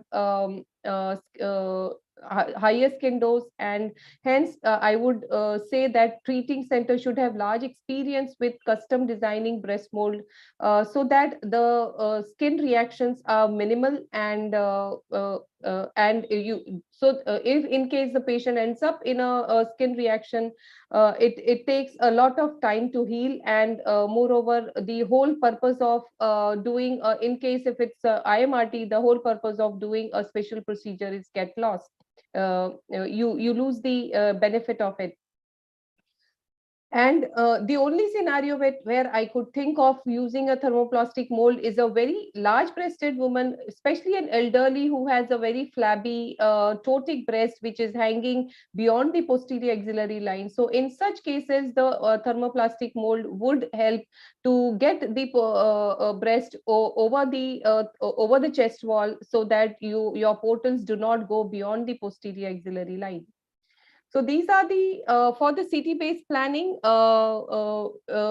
You have to put certain fiducials so that you are able to implement the plan, and hence the dictum is to put 3 fiducials in a straight line: the superior extent, inferior extent, and the medial and the lateral tattoos, as well as put the scar over the put the wire over the scar. And in case of lumpectomy, you will wire the entire breast, as well as a separate scar is put over the tumor bed. So these are the standard procedures that are followed for putting the fiducials and the wires. So this is important not only for in case you are planning an IMRT, but also for 3D CRT, because tumor bed delineation becomes easier. And standard 5 millimeter thickness slices can be acquired, and the scan also has to be adequate. You have to give at least a few centimeters above and below your target volume, so that the CT the TPS has adequate tissue for calculating the scatter dose. So make sure that you have acquired few centimeters above and below the target volume. So Sayan did discuss about the elimination of divergence in the tangential portals with the use of using the matching the divergence have been blocked, but the main issue with the divergence also is with the overlap of the supraclav, which is the end face portal, and the tangential portals. So in this also the half beam block can be used. And another very important technique which we are now using since few years is the mono-isocentric technique. And initially we used to plan all cases with dual isocenter technique. For example, in there is a a separate isocenter for the tangential, and there is a separate isocenter for the supraclav. So you can see that because of the overlap, there could be overdose as well as underdose at the match line. And this can not only result in match line fibrosis, but also increase the risk of rib fracture as well as plexopathy. Hence, it is important to have some solution about the match line, whether you are going to angulate or use a half beam block, or you are using a mono-isocentric technique. So, for example, in the dual isocenter technique, there is a separate isocenter for the SCF, there is a separate isocenter for the breast, and you are leaving a gap. So the gap ensures that the overlap is minimal. Obviously, to avoid complete overlap, you may have to give a little wider gap, but generally 5 to 1 centimeter is what is usually practiced. And this is the mono-isocentric technique, in which the isocenter is placed at the lateral border of the supraclavicular, lower lateral border of the supraclavicular field, and a quarter field irradiates the supraclav, and the lower quarter irradiates the breast or the chest wall. So starting off with the 3D CRT planning, of course, you have to, the workflow might change a little bit depending upon the treatment planning system that you have, but the principles remain the same. And it starts with the generating a new plan, putting the machines that is available for planning, and dose prescription, use of bolus, insert the fields, and decide the gantry angles depending upon the patient anatomy, and how to position the reference point. And once this is all done, then how to play with the MLC's field weightage or wedge, so that you can minimize the hotspots across the target volume. So these are the basic steps of planning a biotangential portal. It starts with the importing of the scan, and then a review of the scan is a very important step before you start the actual planning, because it will ensure that for the things you need to ensure is the adequacy of the scan, the positioning, whether it is on the immobilization device, whether the patient is planned for the 3D CRT or IMRT, and appropriate device like a vac lock or a breast boat has been used, and whether the fiducials have been placed, because if a junior person has forgotten to put fiducials, then you may end up in plan implementation problems, and then also see at the positive and the negative positive findings. Sometimes you may see some new lesions in the lung, or some satellite nodule in the breast or seroma, and also check for the presence of clips, because if there aren't any clips, then it will be very, very important to rely on other information on the radiology or from the patient history for you to be able to delineate the tumor bed, and also preempt whether you may have problems regarding folds and the cardiac anatomy, whether you need a special procedure more beyond the routine shielding of the MLCs. Then it starts with the setting of the user origin, and then also it's a good habit to check the body contour, because especially in chest walls that are very thin, you may see that the contour has come inside the body, but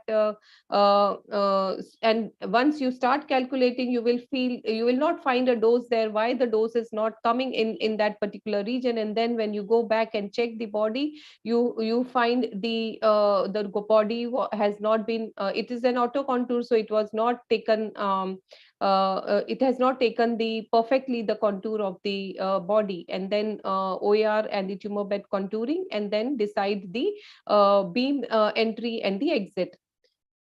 So these are the basic steps. It starts with inserting a new plan, and then allocating the treatment unit and the position, which is always head first supine, which has to be selected. And you insert a bolus if it's a chest wall case, and then appropriate energy and the dose rate has to be selected.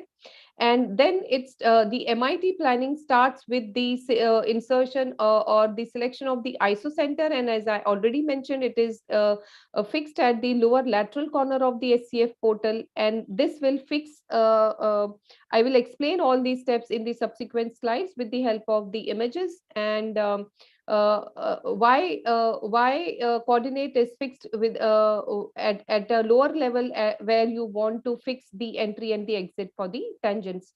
And then you generate the DRR for the portals and insert the reference point followed by dose calculation. And this is how you proceed with the planning. And in case of chest walls, don't forget to link the bolus to the fields. So this is what is the lower lateral corner of the SCF portal, and this is where the isocenter is fixed. And what I mentioned, because on the 2D you can either you can fix the X and the Y and the Z over here, X and the Z.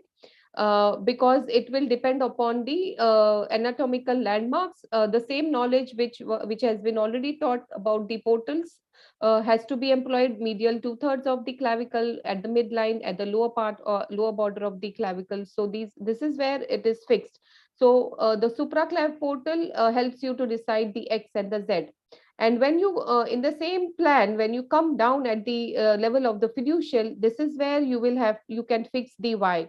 So if you have decided your X and Y at this particular point, so this Y can be altered. And so this is the projection of the isocenter in the axial cut at the lower level. So this is how you fix the isocenter and then proceed with the planning. And this is the first beam which has been inserted.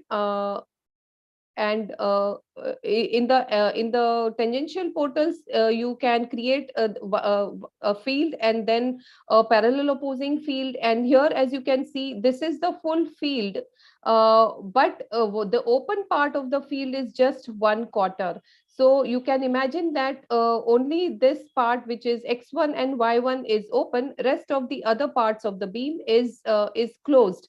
Hence, this gives a sharp beam cutoff, and because of this, there are certain issues with the MIT planning, which your physics team need to sort out and create a different QA procedure for it. And also, when you are moving towards MIT adopting the MIT technique, so initial calculations and QA needs to be done. But once it is set, it is a very useful and time saving technique. Then this is followed by insertion of the reference point, and the bolus, the blue part is the virtual bolus which has been put, and then you have to link it, select the appropriate dose calculation algorithm, and proceed with the calculation. So this is the first thing which you get of initial calculation, which gives you a dose distribution. As you can see, the scar is very well covered. The lung is also limited within 2 centimeters. And along the entire length, there is a good dose coverage of the 95%. But what you can see is that there is an overdose. The Dmax is around 117%. So that is what is the concept of field in field technique. So here you can see the light green is the 95% isodose, the dark green is the 107% isodose, and with the help of the MLCs, this particular isodose has been shielded. And then we will give a weight, we calculate and we give a minimal weightage to this subfield. So it is very important to restrict your subfield to not more than 10% of the total contribution, because otherwise then you will face the issue of underdose in the target area. So hence, once the main field is selected, you add MLCs, you add in the main field the relevant blocking of the cardiac shielding. And after that, the dose is calculated and you visualize the 107%, you play with the weightage, and Again, once you have put, for example, 5% weightage, see and go back again and see whether 107% has been shielded completely or not, and then you can increase the weightage, and step by step you need to play with the weightage as well as the dose coverage, and each time don't forget to review the isodoses across the target volume. And in cases of bulky breast, in this particular case, it was only one subfield that was sufficient. But in bulky breast, you may need more subfields, and hence there is a feature in our system which enables you to merge all these subfields even with the main field, and that is why it will be treated as a single field for delivery purpose, and it becomes very easy to deliver all the subfields in one go. So this is an example of a BCT. So the main subfield is open. There are no MLC shielding anywhere except for the heart, and then you put on the isodoses and check the 107% volume. In a BCT case, it is also pertinent to shield the 106 or 105 too, but not at the cost of reduction in the coverage. So this is how this the field-in-field planning has been accomplished, and you can see there are two subfields in the 6 MV beam, and there is also an additional beam in the 10x beam also in this plan. So, so this is what was the breast or the chest wall planning. Now coming to the tumor bed planning, and it is very important to review the clinical examination findings, the preoperative imaging. If you have access to, I mean, baseline imaging, CT/MR, that is also helpful, and very important to review the surgical technique, because the delineation of the tumor bed varies greatly with the type of the surgery that has been performed on the patient. So generally open cavity is a surgery where there is no oncoplasty. The cavity has been left open for the seroma to accumulate, and closed cavity is the form of surgery in which the cavity has been closed, so that the you don't allow the seroma to accumulate, because it has been linked with increased rates of fibrosis and adverse cosmetic outcome later on. And well, there are many other oncoplastic techniques. We cannot go into the detail of it, and positioning of the skin scar in relation to the actual tumor bed is also important to review. And of course, as I already mentioned, you have to look into the surgical clips on the treatment planning scan. So there are various methods. Most important, most commonly used in 3D CRT is the electron boost planning, and which is generally useful for tumors up to 3 to 4 centimeter in depth.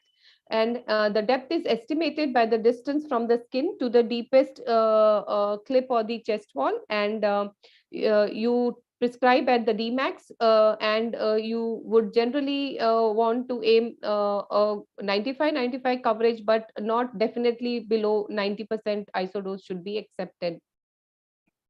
So this is an example of the tumor bed planning, and you can see the clips are very well covered, and this is blue is the 90% and light green is the 95% isodose. So at TMH, we generally make customized blocks.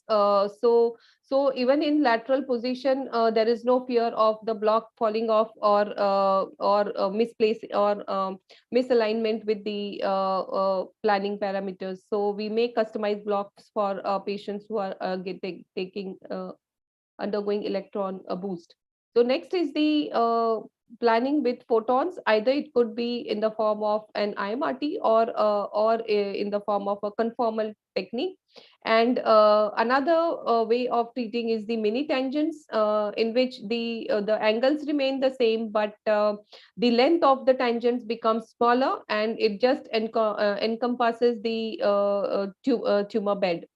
So these are the various types of planning for electron for tumor bed. Now, coming to the regional nodes, I would not go into the details. You already know about the extent of the supraclavicular fossa. So this is a slide which is trying to show, which is showing the coverage across different types of planning ways. First is the cobalt planning on the you can see the 95% coverage, and second one is the 6 MV photon only single anterior portal. The third one is the APPA portal, and in this generally the PA will be very low weightage, just sufficient to give you a good coverage at the in the posterior part of the SCF. And of course, you can also plan N-phase single portal with a higher energy beam, but you have to review the superficial area just to check whether the target volume is not getting underdosed.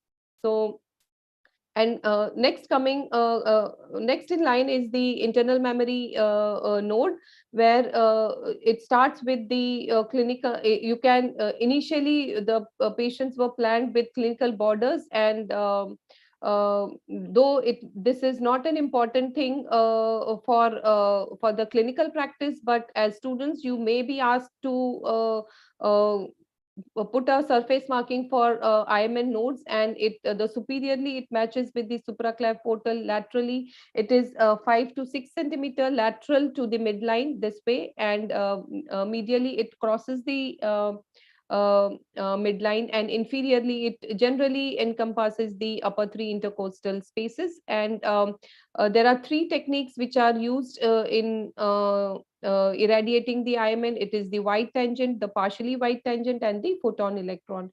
Very briefly, I would tell you the concept of the wide tangents or the partially wide tangents.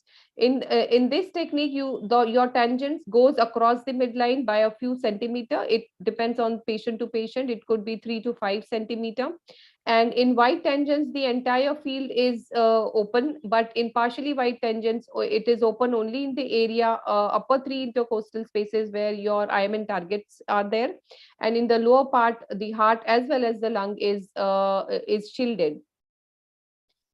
Another technique is the photon electron technique, in which there is a direct anterior portal for the IMN, and it has to be matched with the tangentials, the bitangential portals for the breast. And again, it has many dosimetric uncertainties, because it can lead to a cold spot or a hot spot because of the overlap, as well as the inadequate coverage because of the junction of the photon and the electron. Coming to the axilla also can be planned on a 2D, and the supraclav portal is extended medially up to the midline, laterally till the surgical neck of the humerus, and superiorly it is the same level, and inferiorly it matches with the superior border of the tangents. The other way of treating the lower axillary lymph nodes is the high tangents. So in this, the cranial border is within 2 centimeter is kept 2 centimeter below the humeral head. So this the routine so this type of treatment can be offered in case very early cases where the patient is sentinel node positive, and you want to cover the lower axillary lymph nodes. So this is a way of covering the lower axilla.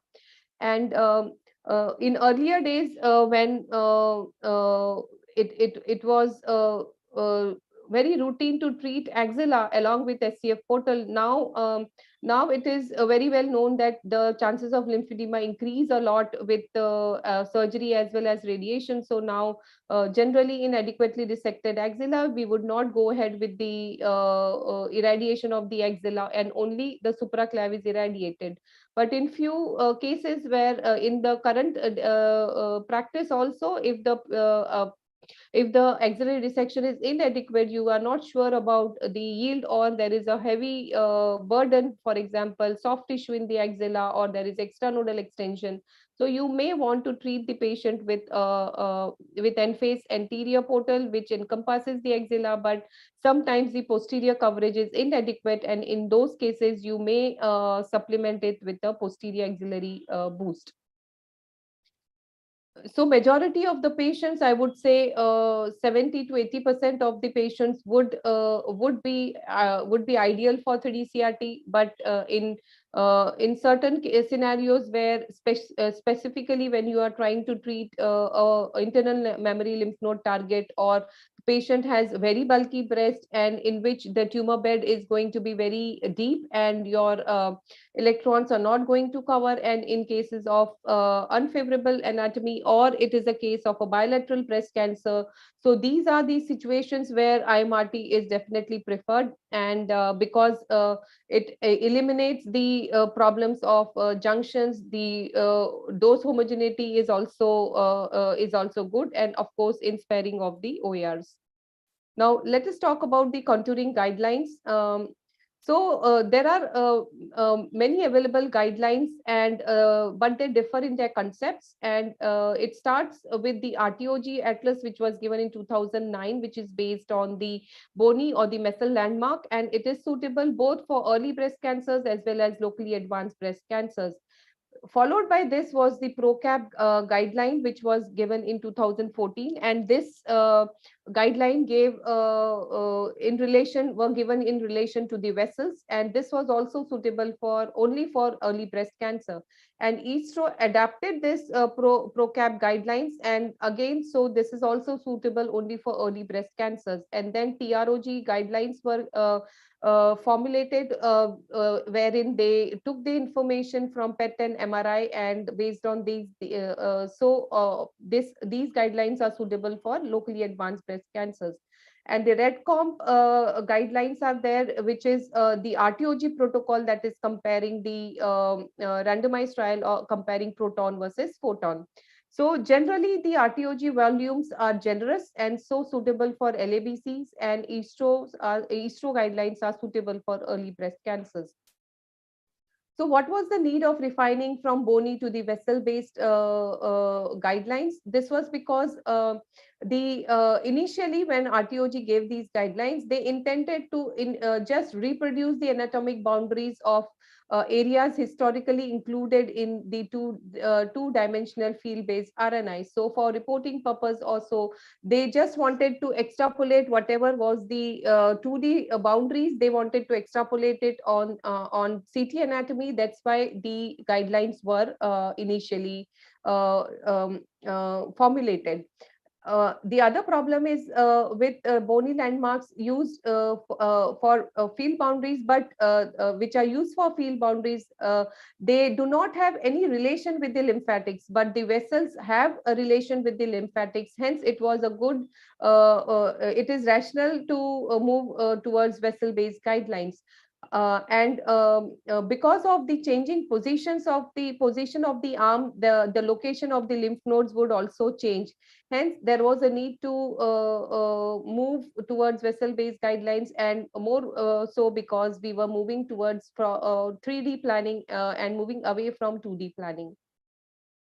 So coming to the contouring of the breast, it starts with the superior border, which is the inferior aspect of the medial head of the clavicle. The inferior border is also straightforward, where the breast tissue is just apparent. The posterior border is the deep fascia anterior to the surface of the pectoralis muscle. So this is the PTV, that's why it is below the pectoral muscle. The CTV is above it, and the unless it is breached by the tumor, and the anterior you have to crop 5 mm from the skin. Medial border is at the lateral edge of the sternum. The lateral border is at the, you have to identify the lateral thoracic artery, which helps you to limit the border of the breast. So these are the were the ISRO guidelines. Now, at the same time, it is also important to study the tumor bed guidelines, tumor bed delineation guidelines, because now ISRO recommends anisotropic expansion of the margins. There is no, you should not give uniform margins, because the idea is to keep a total safety margin of 2 centimeter. And so if your Individual margins would definitely vary because it's not a symmetrical excision. The margin will be variable in all the 6 directions, and so you have whatever is the margin 2 centimeter has to from the 2 centimeter, that particular margin has to be subtracted. So for example, if this is a 1.3 centimeter margin, you would grow 7 millimeter inferior. If it is 1.1, you will grow 9 millimeter in the superior, so on and so forth. So this is the concept of safety margin of around 2 centimeter, which is adjusted to the actual surgical margins and the anisotropic concept of tumor bed delineation. Coming to the chest wall contouring, this also the Rtog is very, very generous, and in very bad high risk case with a very high disease burden, the Rtog would be okay. But in majority of the cases, the Astro guideline is good enough. And in TMH, we had done a dissertation of a student in which all the chest wall cases, consecutive cases, were contoured with the help of Rtog as well as Astro, and we hence studied what was the coverage of these target volumes. The patients had already received RT using tangential portals, and retrospectively these contours were made, and we found that it is not important to include the muscles for early cases, but in T4 cases it is good to include the muscles, because and in cases where the muscle is not visualized, especially in very thin chest wall cases, a minimum thickness of 6 millimeter was kept. Rest of the guidelines are pretty same, but the superior and the inferior extent varies depending upon we took into account the anatomical boundaries, because even in a chest wall case, it is very difficult to visualize the lateral thoracic artery. So based on the fiducials that you put in the clinically before the CT scan, with respect to that, we made these suggestions and proposal. So you can see that the guidelines vary a bit, and the TMH modification is there. It varies from the Astro in the inferior and the superior aspect, as well as in the ventral aspect. And why Rtog is not very popular? Because the patterns of recurrence in the chest wall, they don't support the inclusion of the rib and the intercostal muscles, because majority of the recurrences were in the skin or the subcutaneous tissue, or at the most in the pectoral muscles. Isolated recurrences in the ribs and the intercostal muscles were very rare. Hence, it is very important to limit the CTV to the anterior surface of the ribs. Now, coming to the comparison for the regional lymph nodes, starting with the axilla level 1. So these are the anatomical boundaries. There is no need to, learn these boundaries or mark it up, because you can always refer to these guidelines. But what is important is to understand the differences in the all the 3 guidelines, and to choose which particular guideline is important for the patient you are planning. So the difference in the cranial border is in the extent of the cranial border. The limit of the level 1 is slightly higher in the Rtog and the Rtcom atlases. When you talk about the caudal extent, the caudal limit of the Astro and the Rtcom guideline are generous, because they include the surgical clips.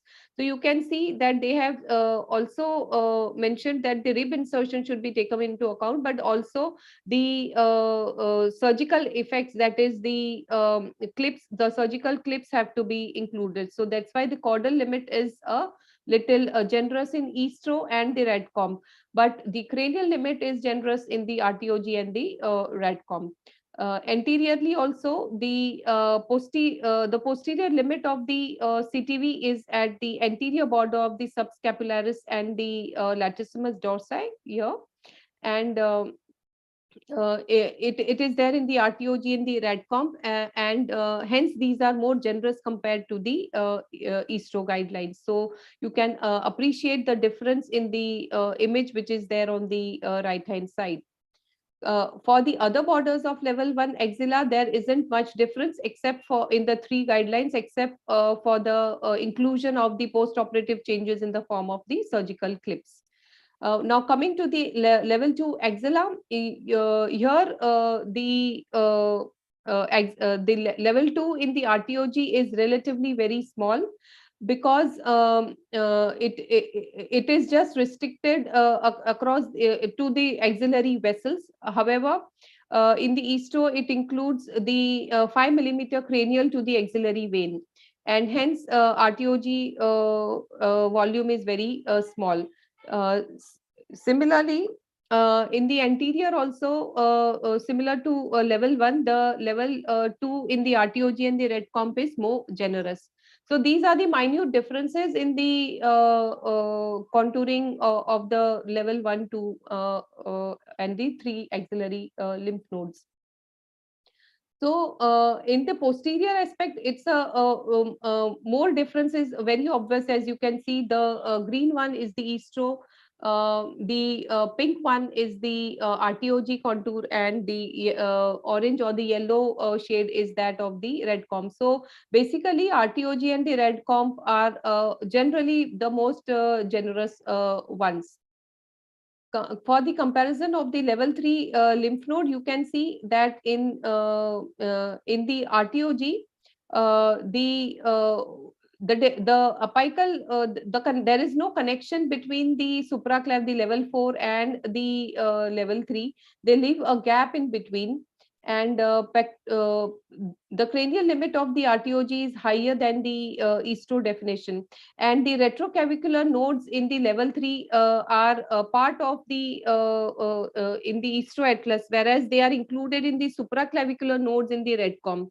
And very, very important is that the RTOG does not consider these retroclavicular lymph node, which is shown in this yellow. So RTOG doesn't include these lymph nodes. So this is what is the depiction of the same. So the retro pectoral nodes are a continuous volume in the RADCOMP. In the Astro also, it tells to join with the supraclav, but here you can see a gap in the RTOG. So these are the other extents. Posterior medial, there isn't any difference in the 3 guidelines. Whatever was the difference was in the retropectoral lymph node. Now coming to the supraclavicular fossa, here you can see that the supraclavicular fossa delineation is more generous in the RTOG. Astro, it just says that you stop 5 millimeter cranial to the subclavian vein, but it does give a rider that you may extend it in patients who are N2, N3 with an additional 1 or 2 centimeter by 1 or 2 centimeters.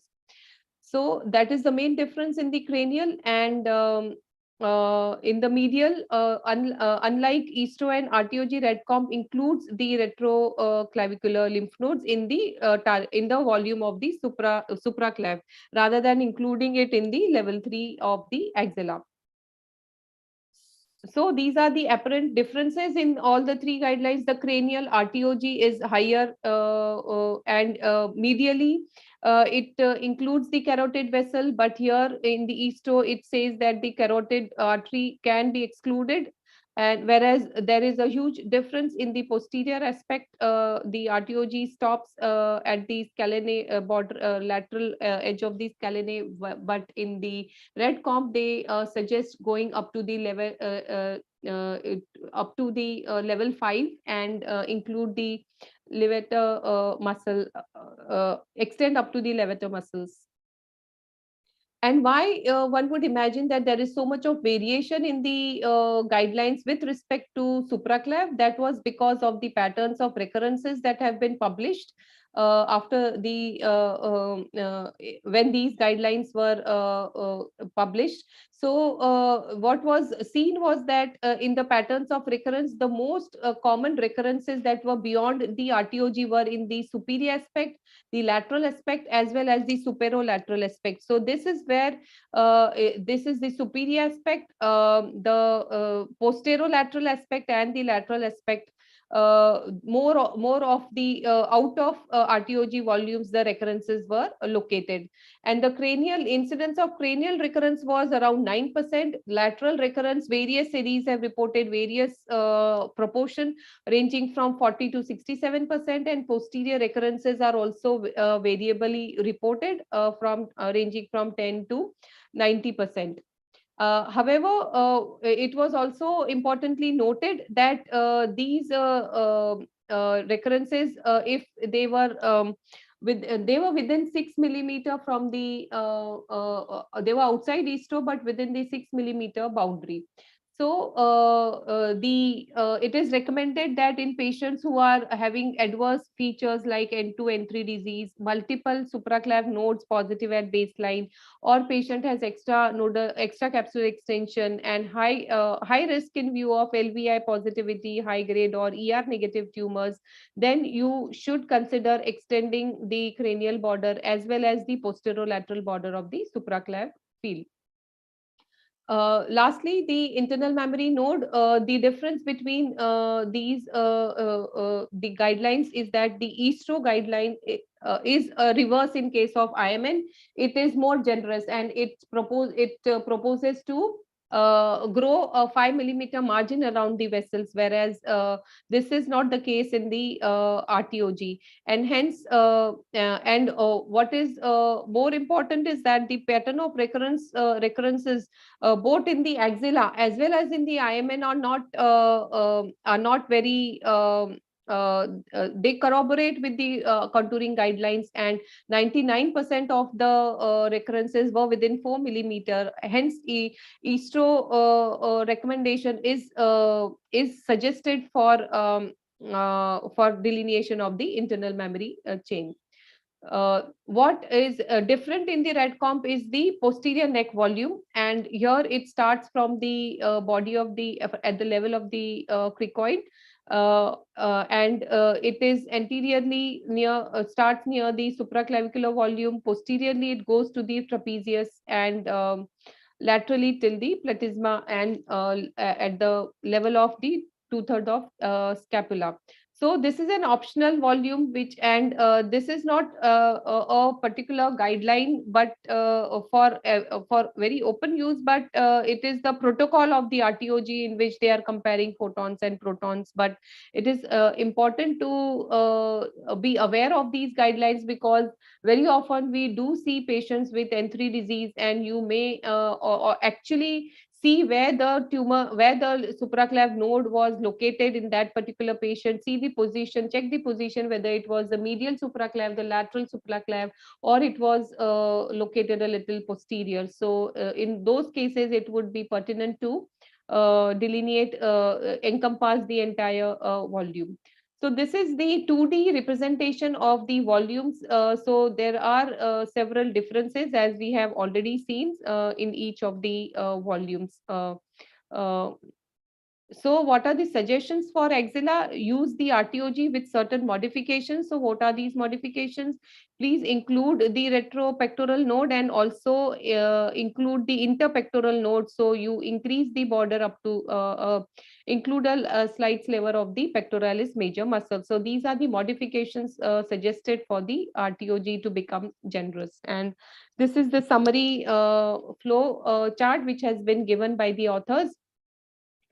That in very low regional risk disease patients, that is early breast cancers, you can follow the Astro guidelines. But if the regional recurrence risk is high, which is defined by T3, T4, N1, N2 disease, or P, N2, N3 disease, and other high risk factors, then you definitely go for RTOG. However, in that IMN should be contoured according to the Astro, or you follow the Rtog guidelines. And in patients with gross disease or IMN recurrences, metastasis, there is an option of using RTOG or Rtog, but in such cases, especially in IMN, you will have to go lower down till the fourth or the fifth intercostal space, rather than restricting it to the first three intercostal spaces, which is the general standard of irradiating IMN. So to conclude, I would say their atlases are there to guide the clinicians, but you need to adapt these guidelines on case-to-case basis, and patient characteristics as well as the risk of recurrence should decide the target volumes, how to delineate. So Astro is suitable for early breast cancer, RTOG with modifications is suitable for advanced cases, and review the imaging for whether you need to extend the supraclav laterally or posteriorly in the high risk cases, and increase the superior border of the supraclav portal in N3 cases. And for the IMN, the Astro guideline seems pragmatic. So thank you for your kind attention, and I would be happy to take questions if any. Thank you very much, ma'am, for the engaging discussion and sharing your knowledge with us. We have one question in the chat box by Dr. Abhay. What could be the difficulties or issues if RT is administered in patients with excessive seroma, post-BCS as well as post-Abara? Yeah, so it depends on where your seroma is accumulated. So if the seroma is in the tumor bed, obviously in a case of breast conservation, your dosimetry will go haywire. It will change daily, and especially this would be important in IMRT, because any change in the target volume, you may have to undergo replanning.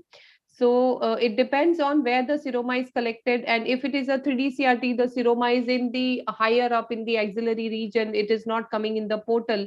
So that would actually not hamper your treatment delivery that much. But in other cases, it will be important to address the seroma at the time of simulation.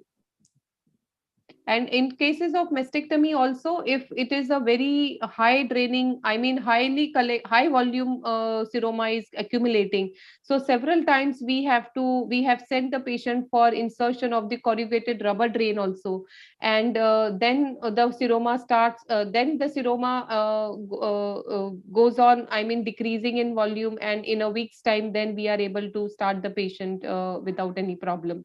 So corrugated rubber drain is a very good option for patients who are who are with mastectomy and having large volume accumulations.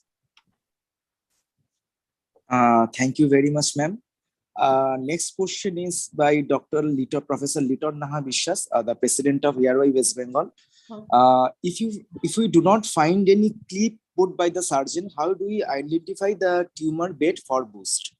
So that is a very, very, I mean, difficult scenario. So you have to review the clinical history, and I hope that the surgeons would have at least made the clinical diagram. Then you have to also review the imaging, the mammogram, and the cross-sectional imaging if available.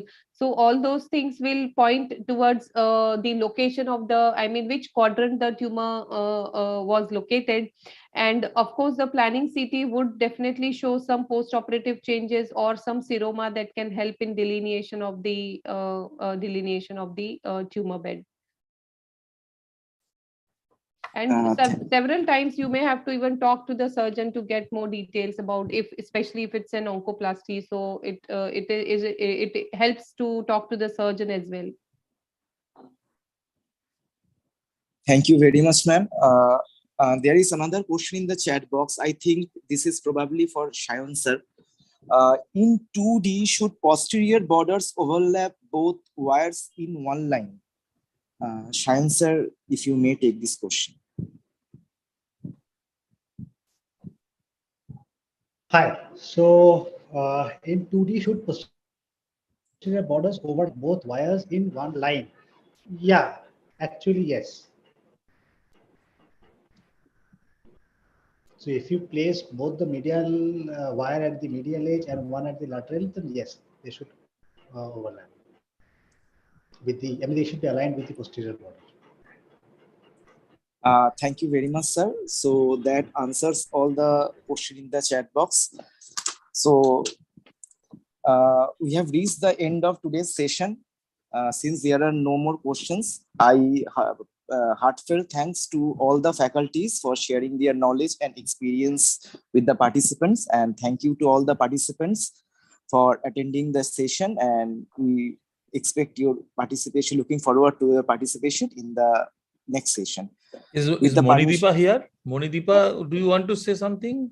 Yeah, thank you both the speaker, Sharanda and Tabassum Madam, for giving us a very nice presentation. The residents must be benefited from this, and particularly the practical tricks and tips of contouring and also 3D planning. We have learned a lot, and also 2D planning. So sorry for the technical glitches, and we have overshooted the time. Sorry for that.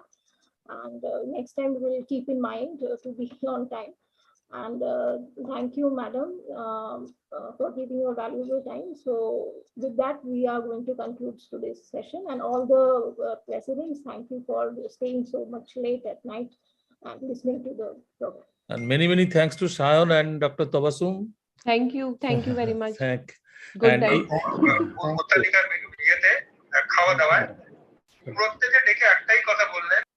Okay. Okay, so we are concluding here.